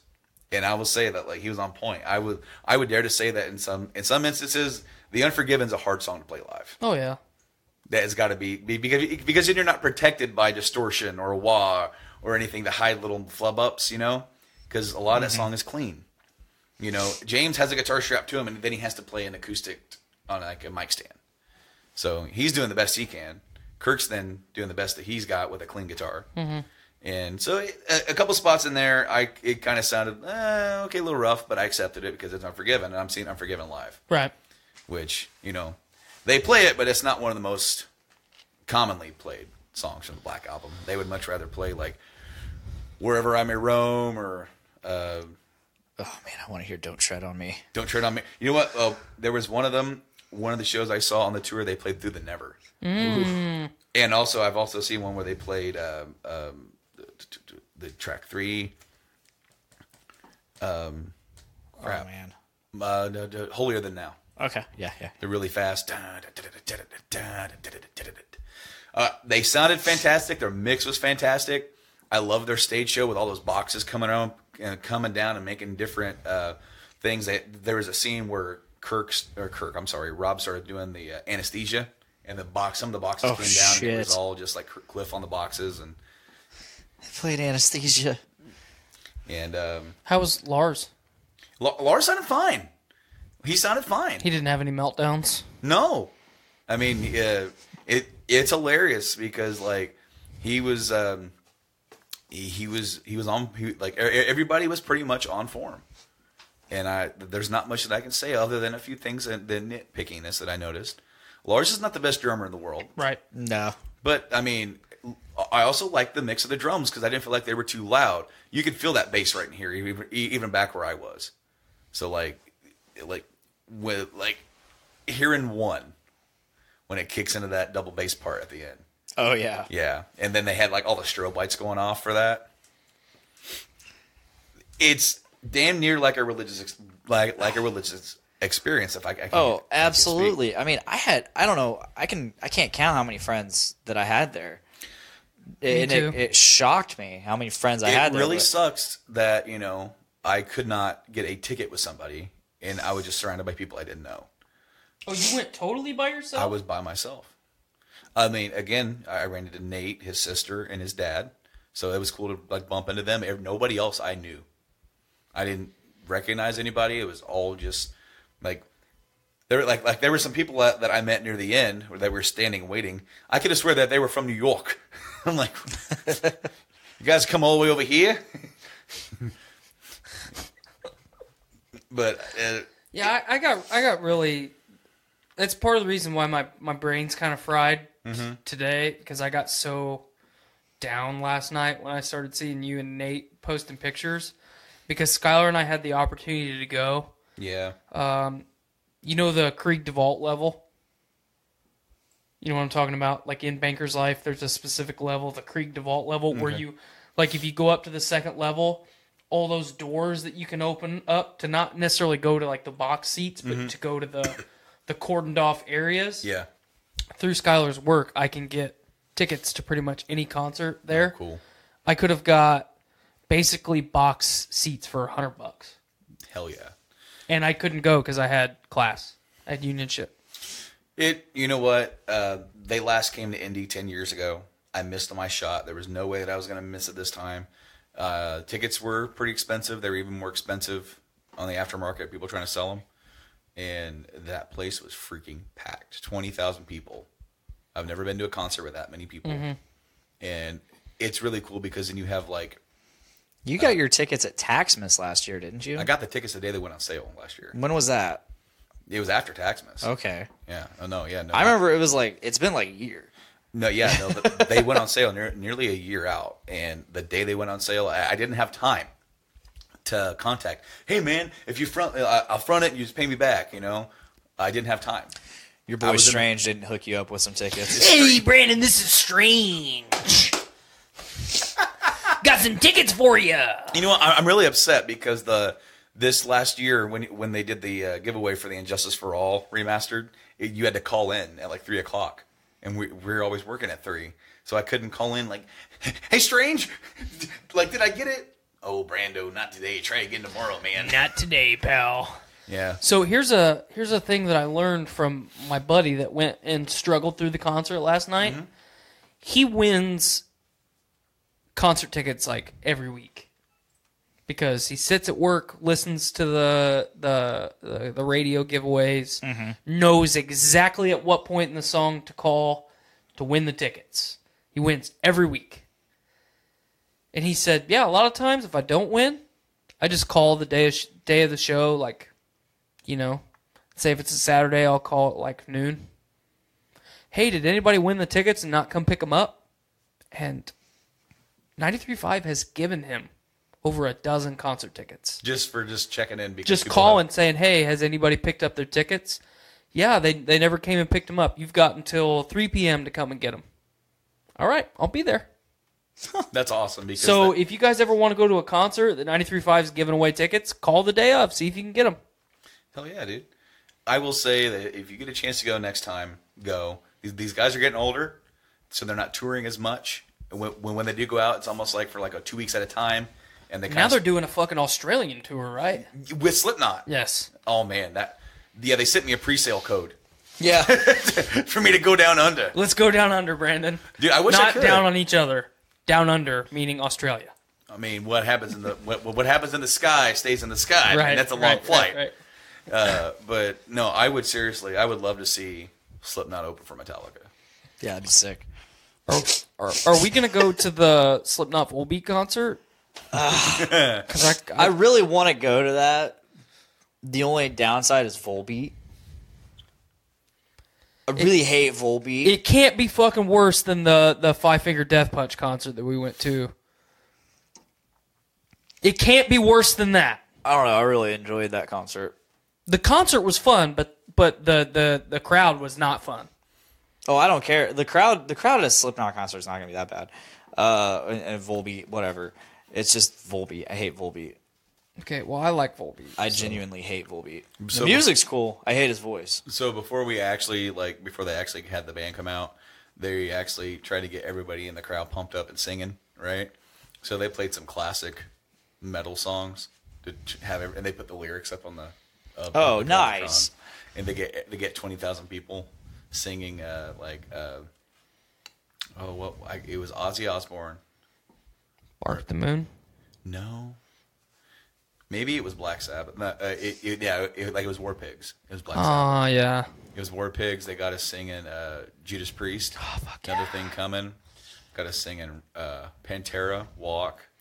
Fuck yeah. Got us singing Run to the Hills.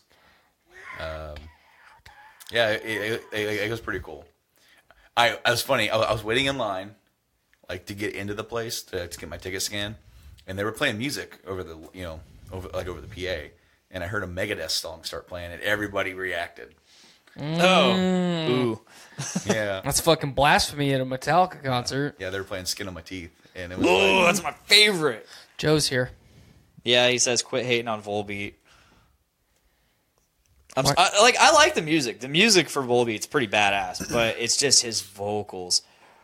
I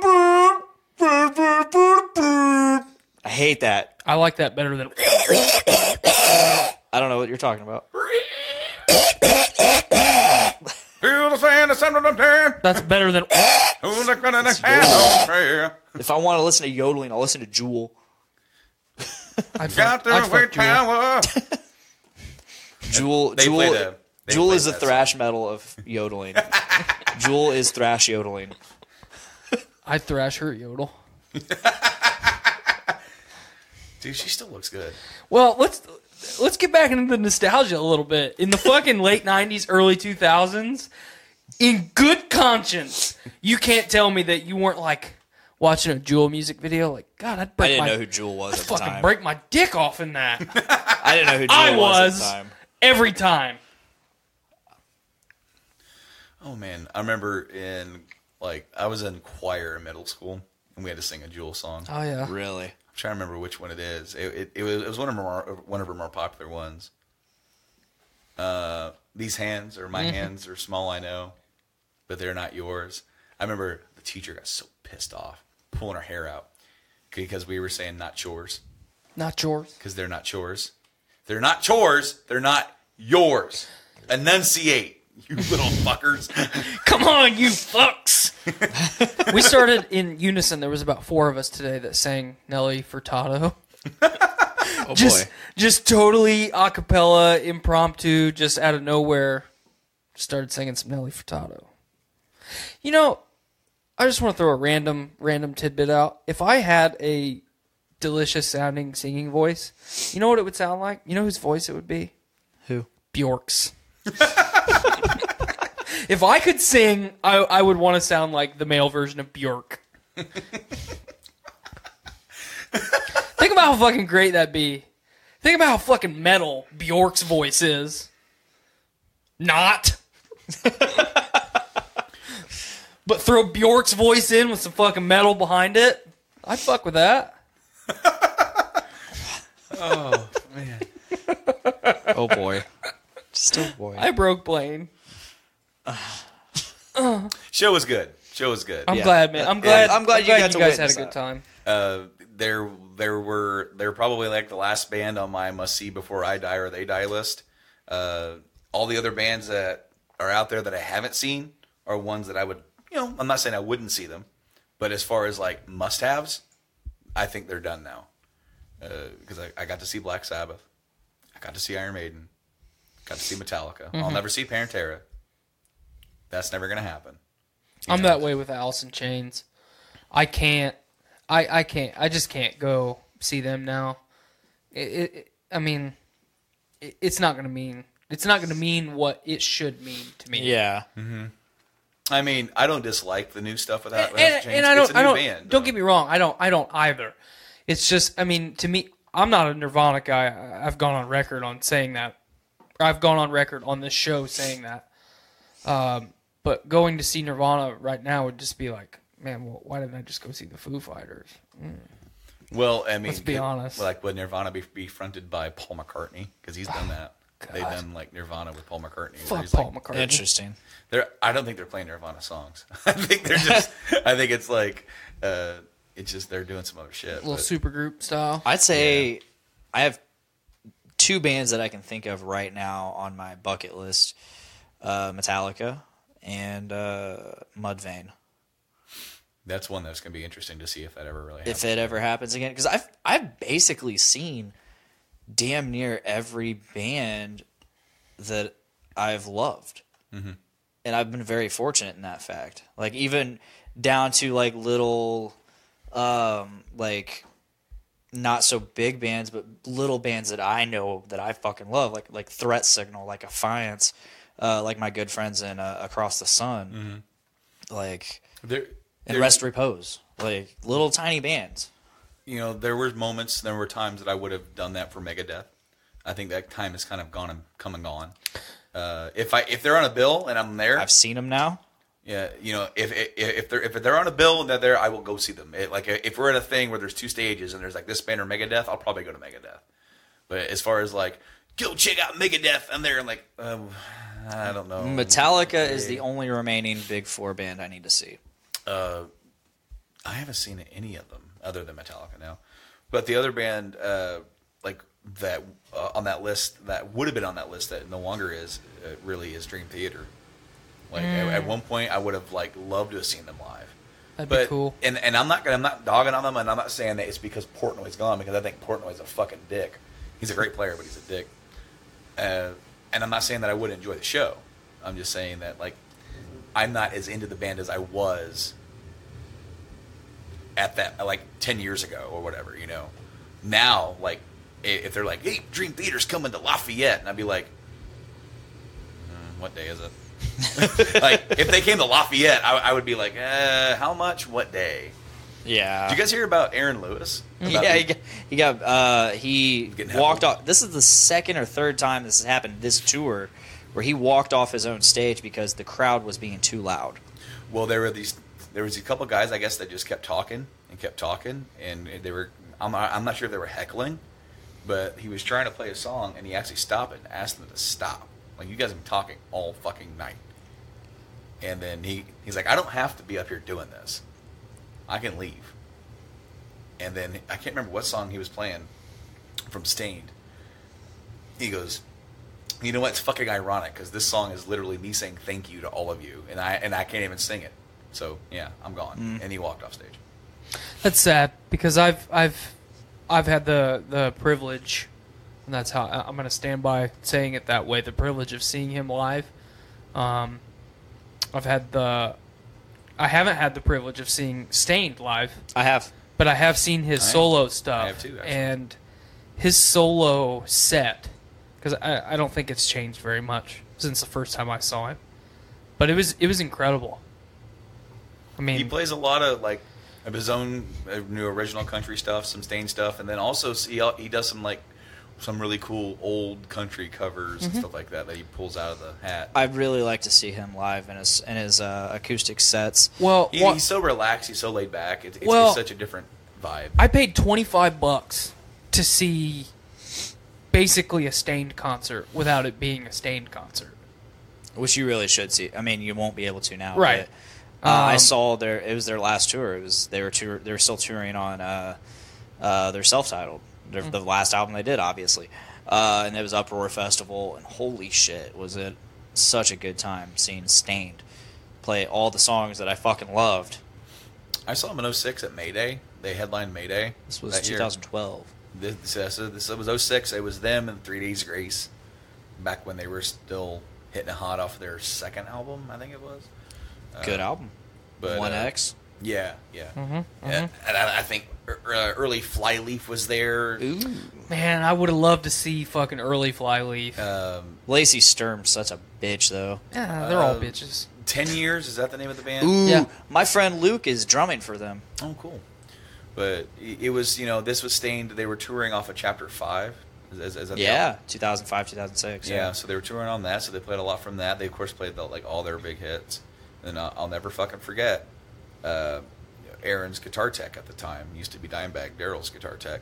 Mm-hmm. So he came on stage, trapped on the guitar, and they played a song in tribute to Dime. Fuck yeah. And they played This Love, where Aaron was just on vocals. Oh, yes. I've heard that cover. It's good. I've heard their cover of This Love, and I've heard their cover of Sober. That's a good one. You know what's funny? I saw a meme today.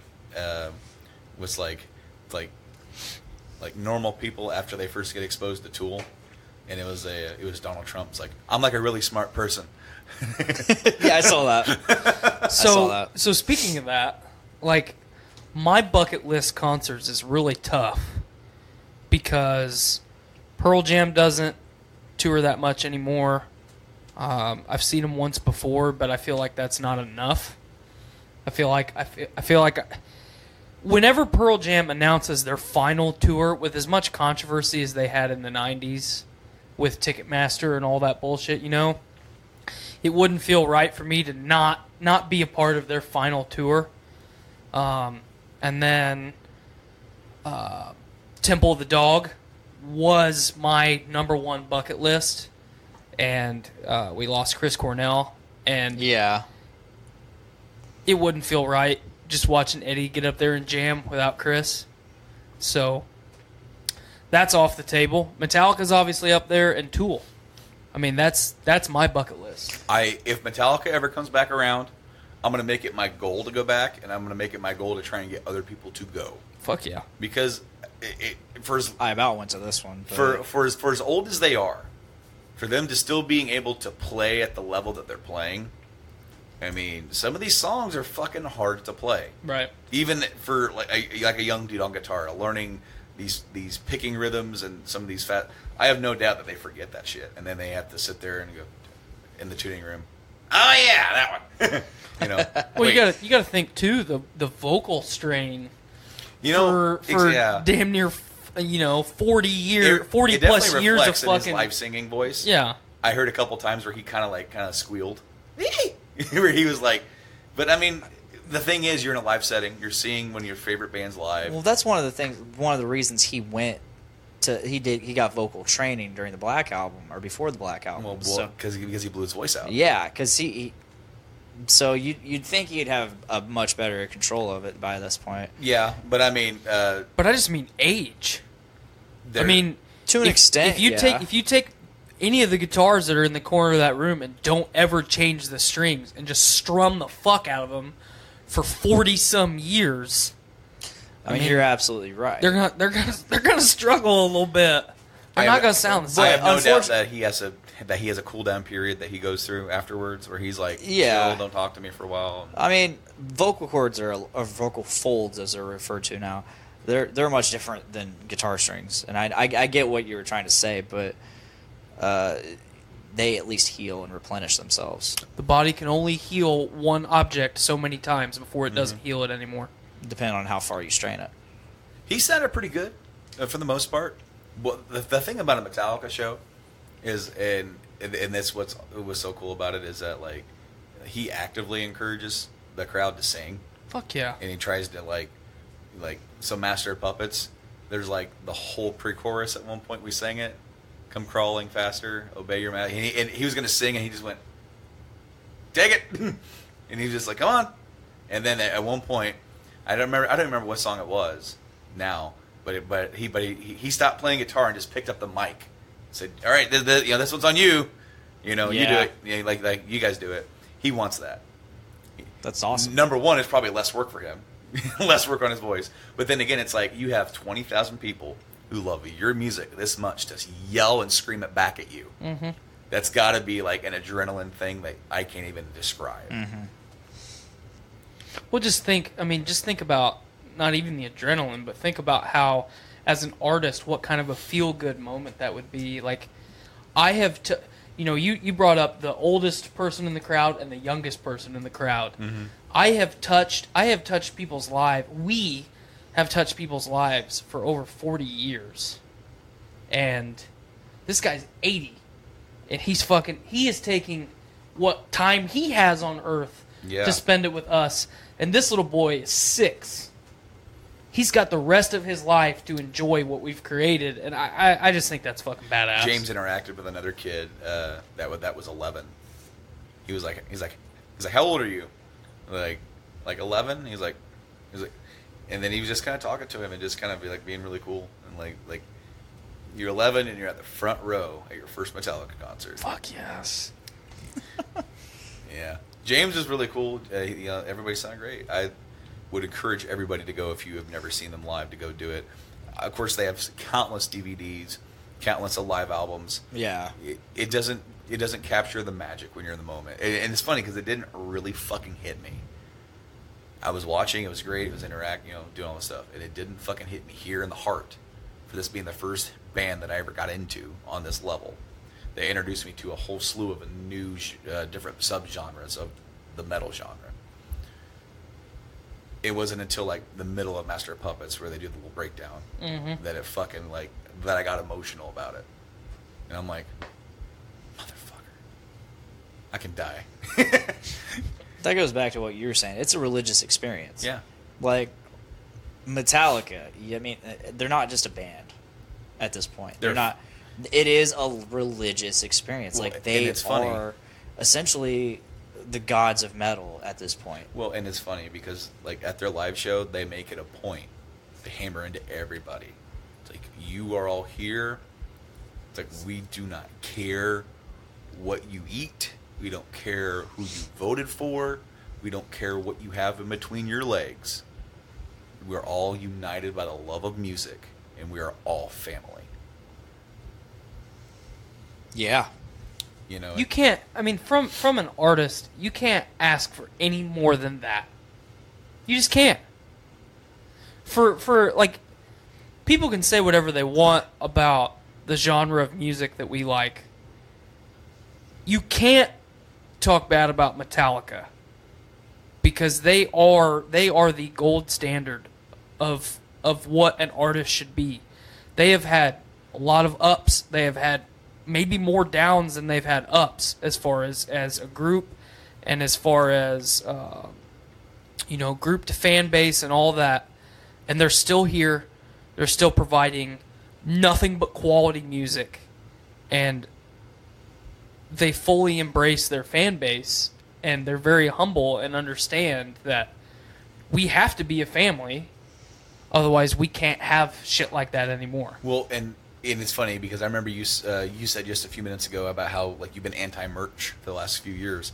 There are so many different artists and so many different musicians that are coming out now and are like, yeah, dude, Lars was right back in the early 2000s about this whole music thing changing now. Like, he took the brunt. He was the one that was like on the news with the big list of the usernames, everybody that stole their music. You know, he took the brunt of it all.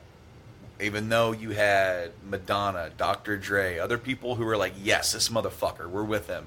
But they weren't the ones that were getting interviewed or going in front of Congress or anything. It was Lars Ulrich. And granted, he had nothing better to do at the time because the band was in shambles. But he's like, we need to protect ourselves and our business because it's going to change. And that is one reason why merch is being so important, even with a band like Metallica, because like they now own themselves. They were lucky enough to have made enough money in their career to be able to buy their stuff back. Right. That is millions of dollars. And you've got bands like Creedence Clearwater Revival that for the rest of time will never own any of their shit ever again. That was one thing with Def Leppard. Def Leppard doesn't own a lot of their masters. That's why they were re-recording them. You know, I've said the same thing with Iced Earth, and then he's like, I want to re-record some of this stuff because I want to actually own it. Because I will never be able to afford Sony Entertainment's not just going to give me my music back. They're not going to. They're in this to make what little money they can off of my music, and that's the price that you pay when you sign a music deal to get published and put out there.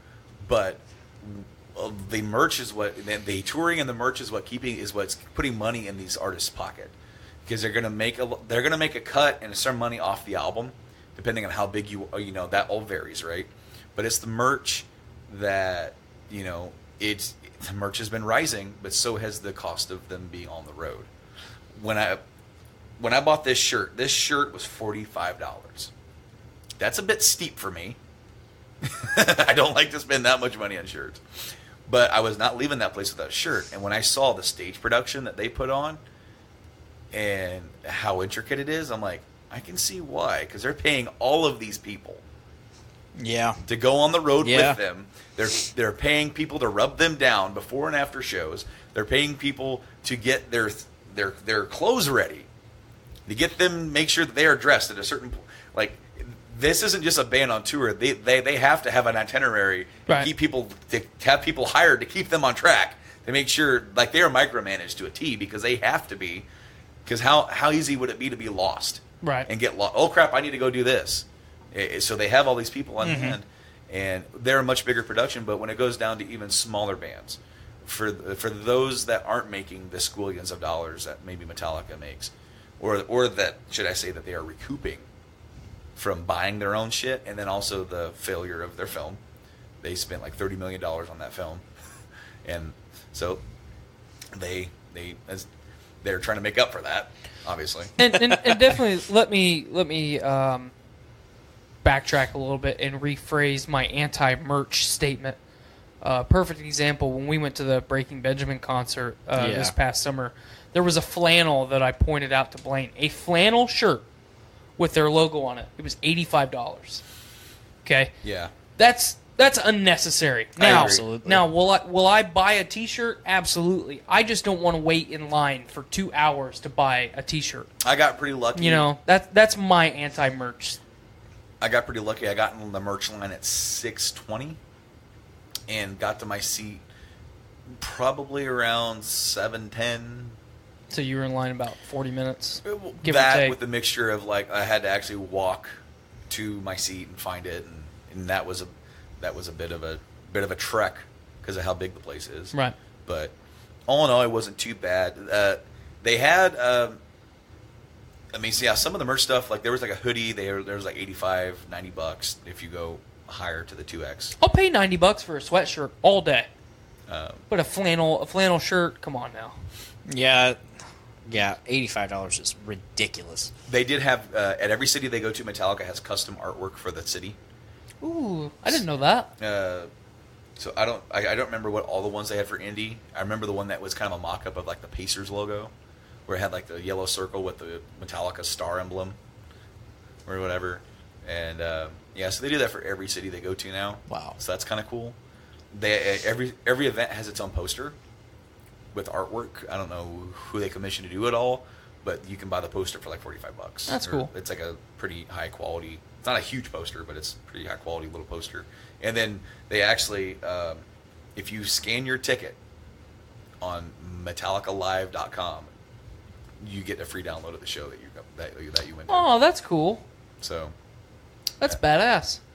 That'll be really neat to go back and re-listen to it to see if they cut any of the interaction out with the crowd. Yeah. If it's just the music straight up, because they didn't always go right into the next song. You know, there was like a few little hijinks kind of going on, but my wife sent me the grocery list. Oh boy, I wonder if Joe's still watching. Yeah. Okay, so I thought she was asking for donuts, but she wrote "do not," but it came out "donut."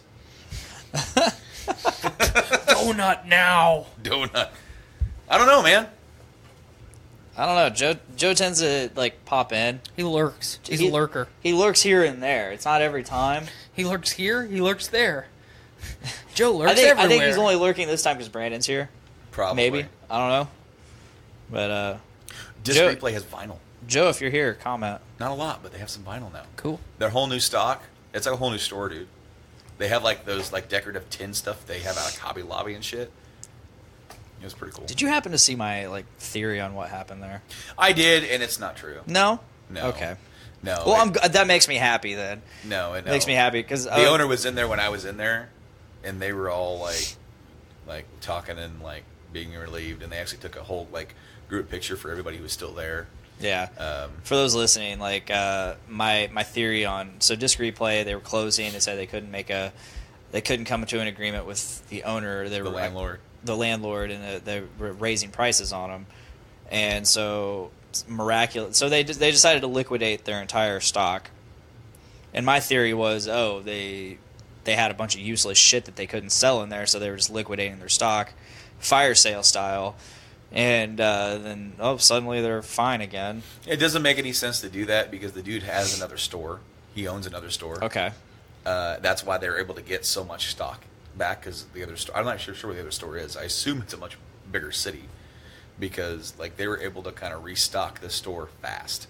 Didn't you say there was one up north? Well, I'm not sure if it's the same owner. The one up near Nate's in Highland, and then that's a really cool store to go to. They've got a lot of toy collectibles and whatnot. Insert Joe's laugh, aka the rumble strip.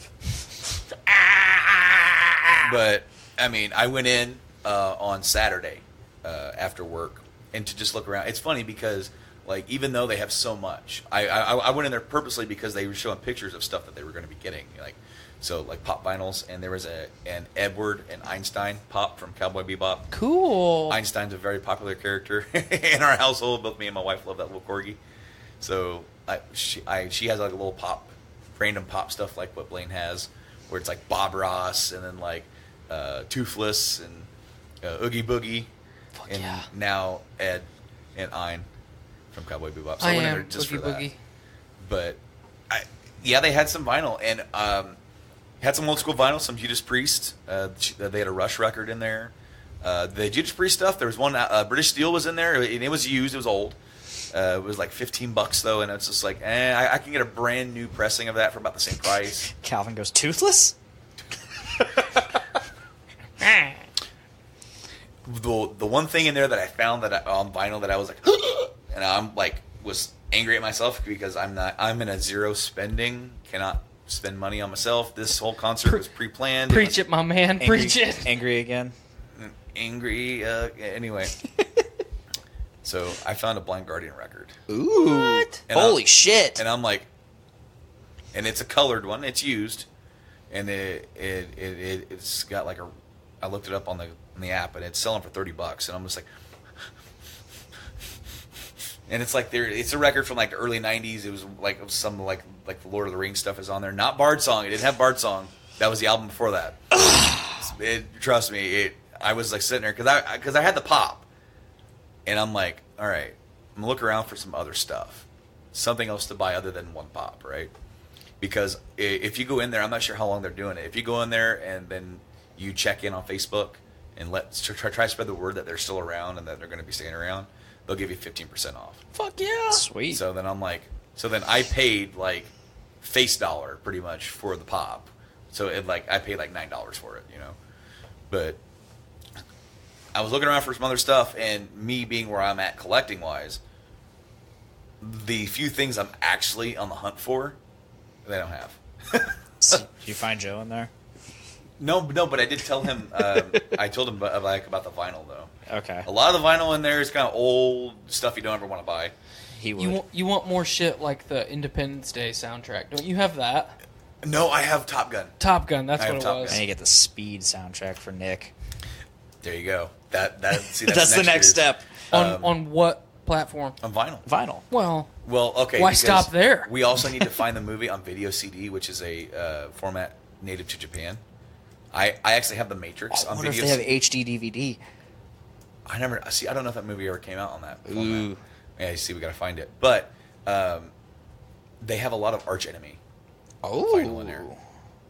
Interesting. So I thought that was kind of cool. But it was just a matter of like, oh, cool, let me look at this. And they have a ton of pops.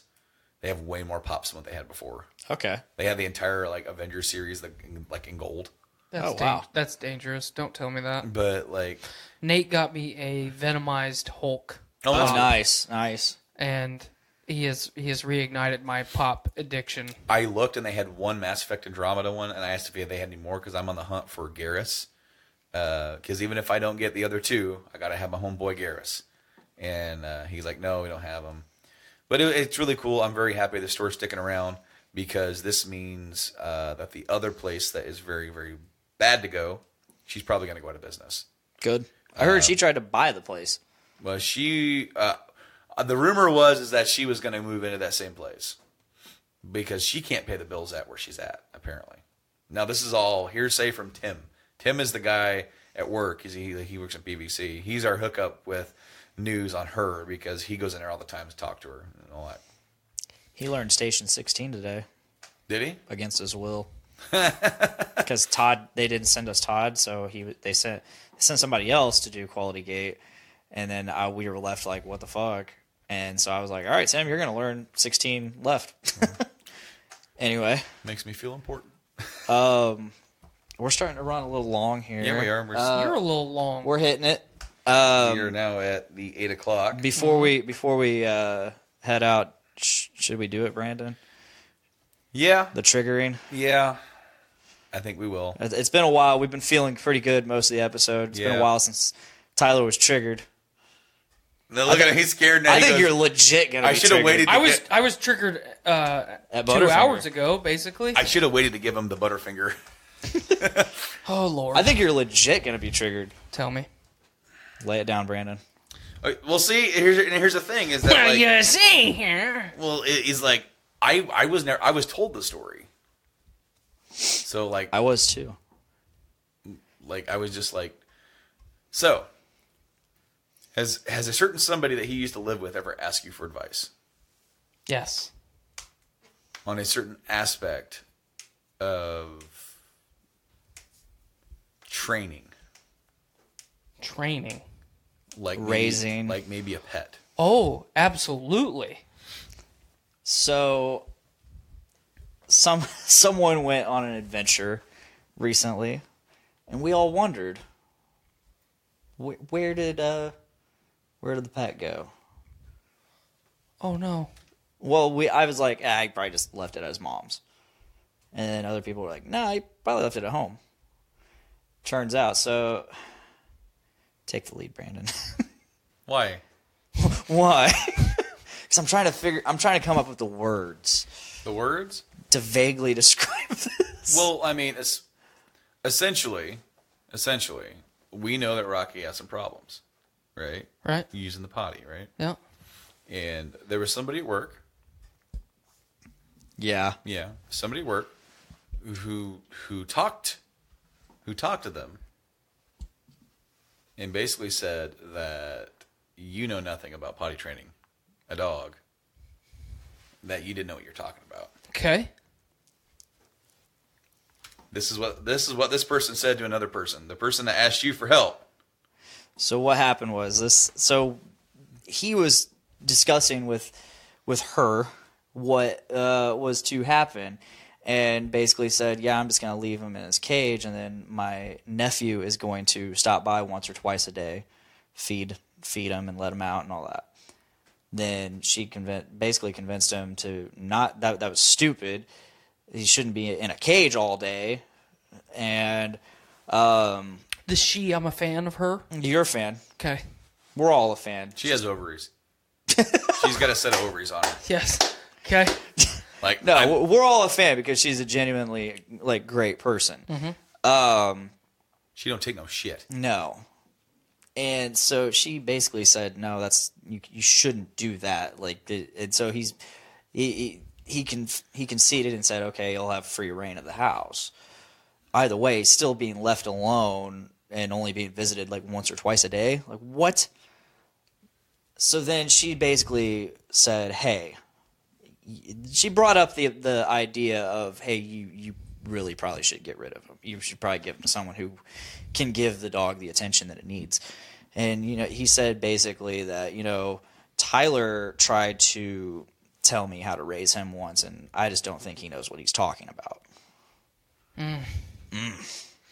Well, I'm not going to give him the satisfaction of getting Hulk rage, but I will say this: as a person who has bred dogs, who has raised animals of all shapes and sizes, I've had pets that know how to brush their teeth better than you, and when you learn, and this is me saying this as polite as I possibly can, when your dog goes 24 hours without shitting in your house, then you can talk to me about whether or not I know what I'm talking about. So I'm looking at you, Floppy Debit, Snaggletooth, Ear Dorito, Captain Joe. Thank you. Yeah. It's extremely frustrating. I knew it would set you off because I know that you do not like to have your integrity questioned. Oh, absolutely. Well, okay, so I've given a lot of people advice, and I have a tendency to dad people. You do. And it's not something that I'm trying to do to belittle people or impose my will on people. I genuinely want people to succeed. I've had to fight for every scrap of everything that I have in my life.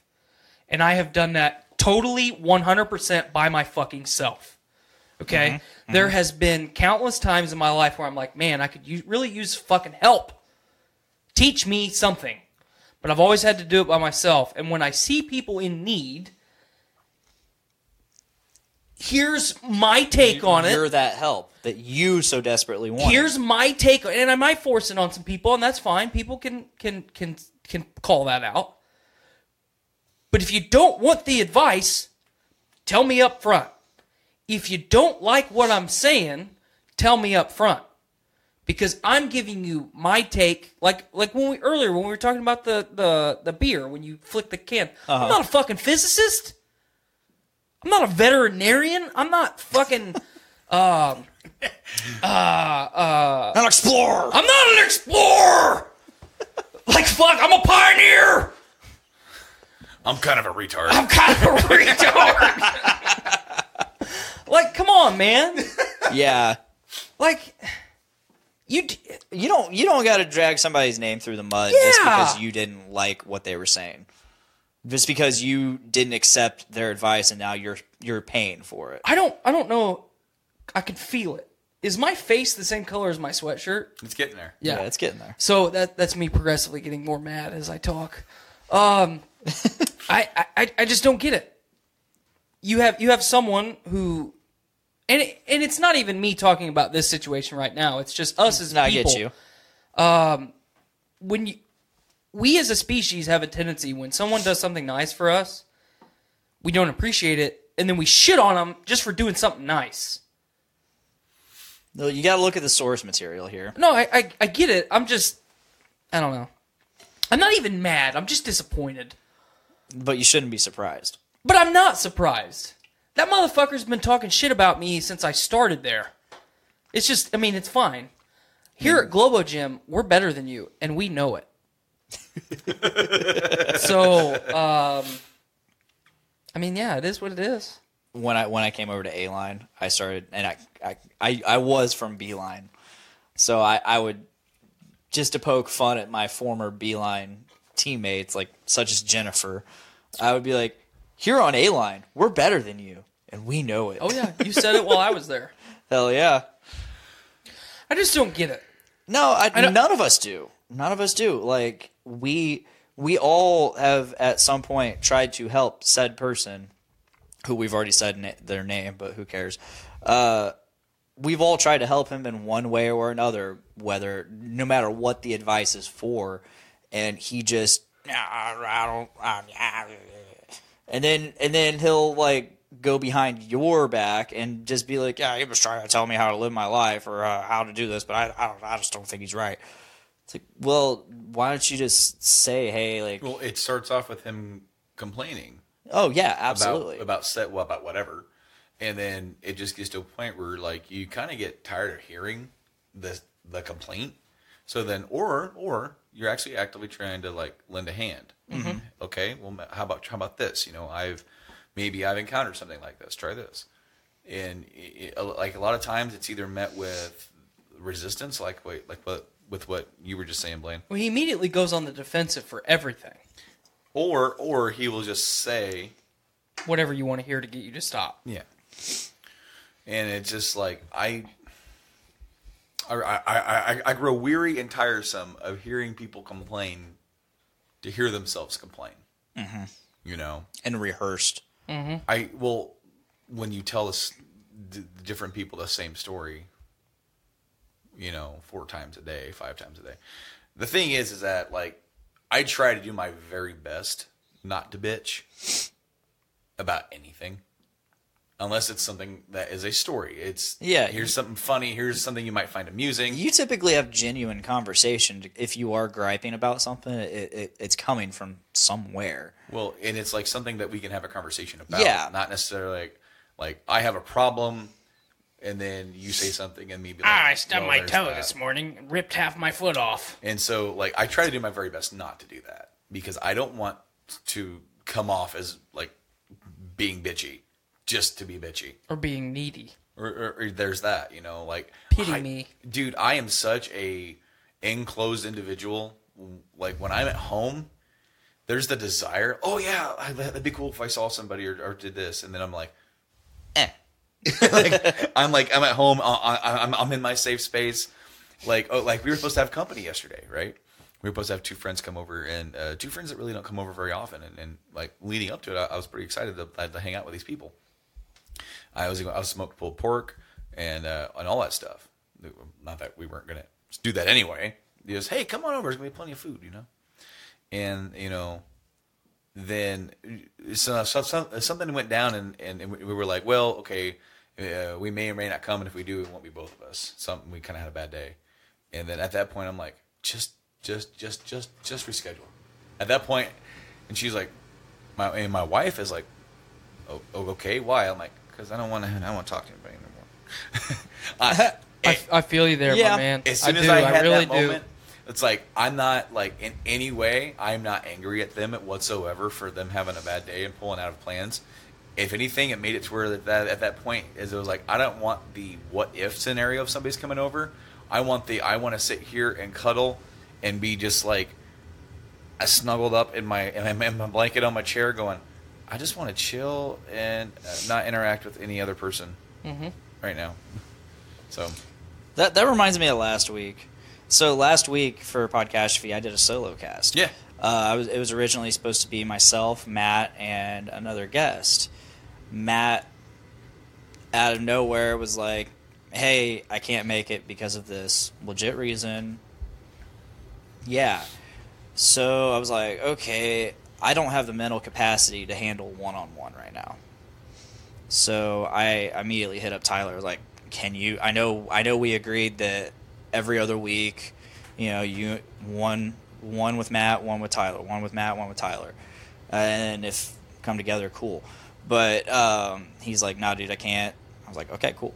At no point was I ever mad at anybody, or disappointed or held anything against anybody. Like, I was just like, well, fuck it. Like, I'm really tired. I don't have the mental capacity to handle a one-on-one conversation. I need other people to feed off of. I mean, you both know that I have a hard time with one-on-ones a lot of the time. Mm-hmm. Yeah. Even if it's just hanging out with somebody. Right. So, which is totally the opposite of how it used to be, because I used to be, like, back in high school and early college days, I used to only want one-on-one because people act differently around different people. Right. And, like, Matt, I will say this about Matt right now. He was one of those people that if I was one-on-one with him, he'd be a completely different person. But as soon as other people came in, all of a sudden it's let's make fun of Blaine time. And that accounted for any of those people that he would be hanging out with. Like, if I was one-on-one, totally cool. As soon as I like the hang loose that you just threw out there. Oh, yeah. I mean, and it never bothered me. It never bothered me to the point where I had to say something and be like, guys, fuck off. It was just like, okay, cool. I just prefer like this. If we're all hanging out in a group, we'll have a good time, whatever, make fun of me. But if I want personal connection, it's one-on-one, and I crave the personal connection a lot more. Like last week, Tyler was on our show over on Game Addicts Podcast. Which I really enjoyed, by the way. Thank you. Mike was supposed to be there. Mike's been dealing with a lot of crap going on with his health. Yeah. Here recently, and it's been getting worse before it's going to get better. And he felt fucking terrible about pulling out. And I'm like, there's nothing in this world that is more important. Like, what we are doing, we're having fun. We're producing content. We should never overextend ourselves to just produce content for the sake of that, because that's when you encounter man, this is not genuine. Right. I told him straight up, do not worry about this. Do not feel bad. Do not have any sort of, you just fucking chill out. Well, and then, Mike messaged me and apologized, and I was like, don't ever fucking apologize to me for taking care of yourself. Mm-hmm. Absolutely. We as a society don't ever fucking do that today. Mm-hmm. There was no way that having Tyler on the show was I not going to have a good time or a good conversation. Right. And that went above and beyond. That was one of my more fun episodes, because I had loosely planned it, but we just let it flow. And with Mike kind of going through what he's been going through, for his interaction, sometimes he has problems staying focused. Mm-hmm. So he needs to have everything kind of written out verbatim, right? This is what we're talking about. This is what we're talking about. I can see that. I got to have this up. I got to have this up, because he's struggling at the moment with all this pressure, on his brain, for when you're talking to him. He's looking at you and he's listening, and all of a sudden, he just kind of zones out for a second. So that it's almost like a stopgap. He's actually lost moments of time that way, chunks of time, where he zones out for 5 minutes and doesn't realize he's lost 5 minutes. Wow. It's getting pretty bad. And he feels so bad. I'm like, do not whatsoever feel bad. I'm like, what we are doing is not that important. In the grand scheme of things, no, absolutely not. Absolutely not. We're having fun. You're having fun, you got to take care of yourself first. And I've mentioned that to Tyler and Matt on several occasions. These types of things operate when we are at our best. Absolutely. And if you are not at your best, you shouldn't be doing it. Because our audiences don't want to hear that. No, absolutely not. You need to be at the top of your game for yourself in order to be at the top of the game for these guys. Well, and the thing listening, watching. Yeah. whether or not you change your release schedule, like we have done, and we've done it multiple times. Mm-hmm. When we're on point, we're going and we're trucking every week. If we need to pull back, we have the freedom. Because I know those people that listen to my show are going to continue to do so when we release it. You know, whether or not we feel bad that we missed a week or did something like that, guess what? That happens. That's life. They're going to catch me on the next one. Mm-hmm. You know, Podcastrophe, we have several different safety nets. 3 co-hosts, they can do a show together. Mm-hmm. Him and I can do a show. Matt and I can do a show Mm-hmm. together. We have backlog that we can just throw up there if none of us can do it. I'm really liking your quick little Facebook interactions too. Thank you. Yes, those are nice. You go live and it's just like, especially for when like those periods of times where maybe you might be absent from the actual main show. I like that. Thank you. I started doing stuff like that until I kind of hit my my emotional road bump. I started doing something called Game Addicts Plus, where I was like on a Sunday morning or Sunday afternoon, if I was going to be doing something or streaming anyway, just get on there and pick a couple news topics that we may have talked about, or maybe will or maybe won't, and just use that as a more interactive, you know, because it was originally that was before we started streaming on Facebook for the main show. But it was only going to be on Facebook, more interactive with people, because it's harder for our show. Like when Blaine was commenting, he was commenting and other people were commenting while we were having such a good dialogue. Right. Yeah. I don't want to interrupt that just to... I was just being an ass. I know you were. You know how I do. Yeah, I know. Yeah, I think I'm going to start doing that kind of on a weekly, I'd like that a lot. on a weekly basis. The first time that I did that, I was like, you know what? One of my favorite parts of Family Guy is when Peter's on the news and he does. What really grinds my gears. You know what really grinds my gears? Yeah. That's what I thought of too. That's one of my favorite parts of Family Guy. And I was like, man, you know, you brought it up about me earlier in the show. Like, when I am bothered by something, it is worthy of being of bothering me. Mm-hmm. Because, I mean, especially now, like I've already cooled down about the whole Joe thing. If Joe wants to abuse his dog, that's his business. It doesn't affect me. But I have said it from the beginning, that dog does not deserve to be abused. It's an innocent animal. It's an animal. Yeah. So, Joe, if you want to keep abusing your dog, that's fine. May or may not make it so you don't have that dog anymore. Keep testing me. But it's none of my business. I don't need to get fucking worked up about it. But people shitting on Captain Marvel before it's even in the theater, that's fucking ridiculous. Yeah. What if people would have done that for DBZ Broly? Or for, you know, Dragon Ball Super Broly? I would have been equally as pissed off, and that movie probably wouldn't have been able to survive it. No. At least in North America. No. You know It's just dumb. It's dumb. It's fucking dumb. No, I know. I completely agree with you. And there was one day at work where I was like thinking of these things that just really annoy me, and Arby's really annoys me. Arby's? Arby's. What part of Arby's? A lot of it. Like the cool like stuff that they do on a weekly basis, where they do like cool anime stuff. Okay, the pop culture stuff. Them and Wendy's are like. Oh yeah. Like Wendy's Twitter is fucking lit. They've got fam. that shit figured out. But no, Arby's. Number one, it's more expensive, and Yes. I can dig it because their food is normally pretty damn good. When you order, when I go there, I like to try something brand new that they just came out with and see what it's like, and it's always usually pretty top notch. The things that piss me off about it are they're charging you more, and yet their fry container, it's like you're buying a bag of Lay's. Because these curly fries are so dense and so big, they block the sides of it to prevent more fries falling to the bottom. So therefore, when you get these, and you look down in it, you can see the space. There's like that much air not being filled with any sort of fries. Somebody else finally gets it. And I'm just like, these motherfuckers are cheating me. And then I'm like, and you want some Arby's sauce? Yeah, load me up some Arby's sauce and give me two. I said load me up, motherfucker. They did load you up. You were only going to get one of the little cups. We'll give you a nickel of Arby's sauce. I want to reiterate that there was a news story. There was a news story that went around where a guy got frozen in his car and survived off of Taco Bell packets. They gave him enough packets to survive a nuclear winter. Damn it!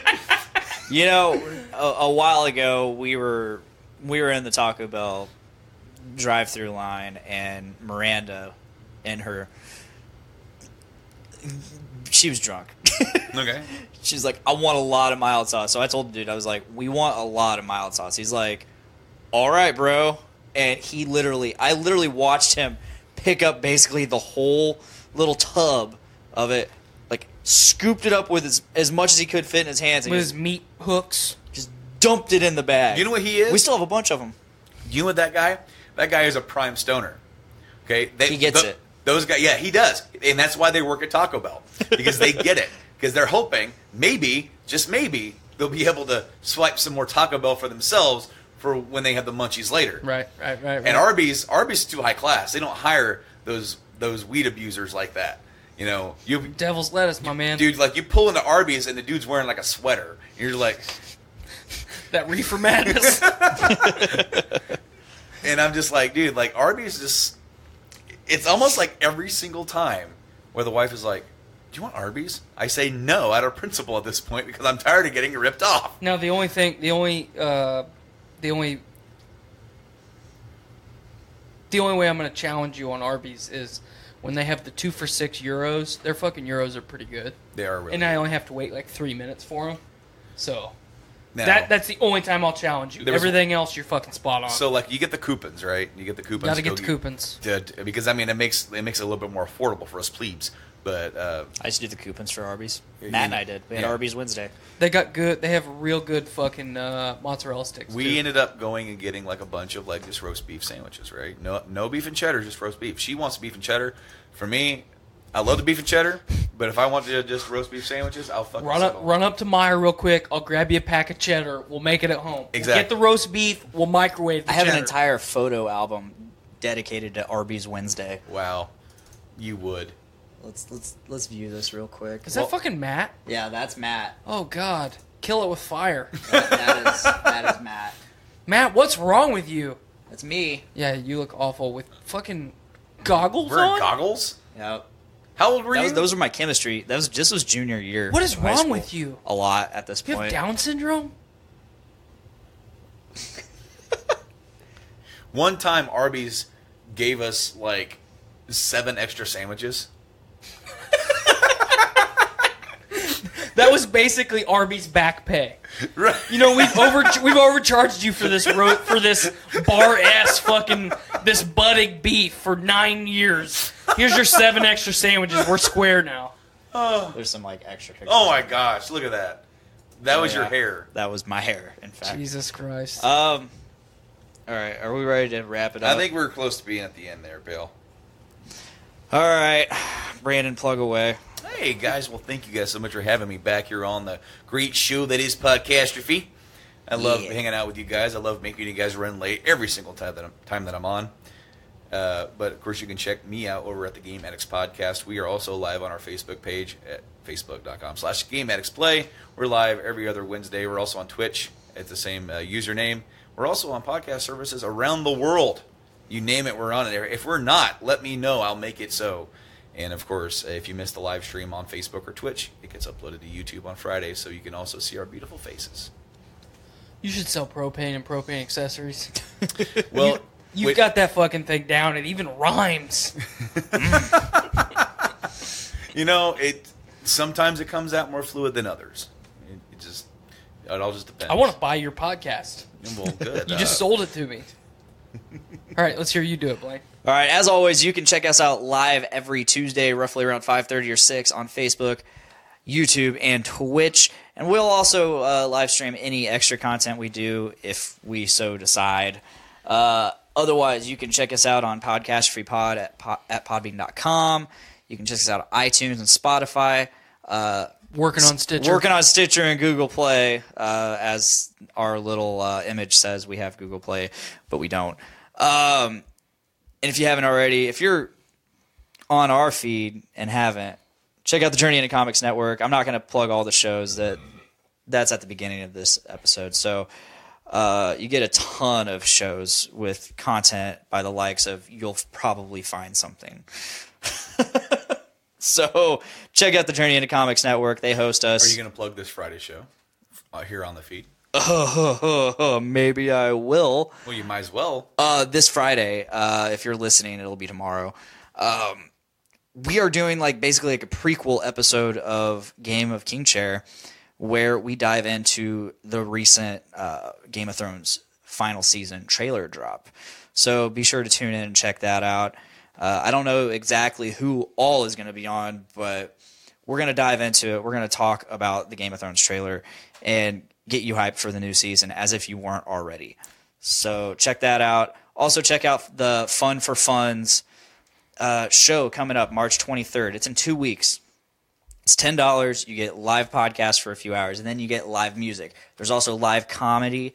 You're helping us raise funds for our network, and you're helping raise hype for LaFiCon and our network. So just come check it out, have a good time. The live music includes bands such as my own, band number 1. You got which is killer. Let's interject that in there. Band number 1 fucking rocks. And no, Jennifer, my plugs are not as smooth as Branden. Better than if I were to do it. There's a lot of cool stuff coming to this feed as well. As you said, Game of King Chair is going to be a whole new podcast dedicated to Game of Thrones for this season. Just for 6 episodes. There's a mini series, new metal show that you have with Nick Maxon. Yep, here. happy fun metal time. And there's going to be more stuff coming in the very, very near future that we will be getting to very shortly. Oh yeah, looking forward to that. Definitely. But if that is all, that is all. Thank you guys for listening. Thank you guys for watching. And thank you, Branden, for joining thanks for hanging out with us. Hey, no problem, for this awesome episode 80, The Talons of Freedom. And thank you, Tyler. Thank you. For coming back. I've got one more thing to say. Say it. Fuck off, Joe Grimes. All right. Sending all of our big dick energy your way. Please make every day a big dick day. Bye, guys. Later. Woke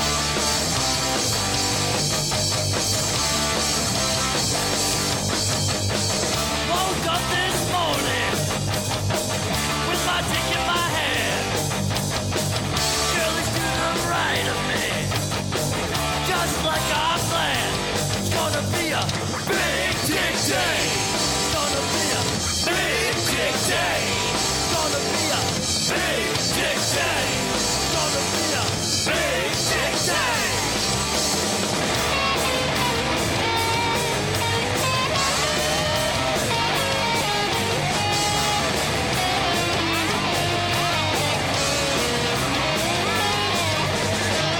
Big dick day. It's gonna be a big dick day. It's gonna be a big dick day. It's gonna be a big dick day.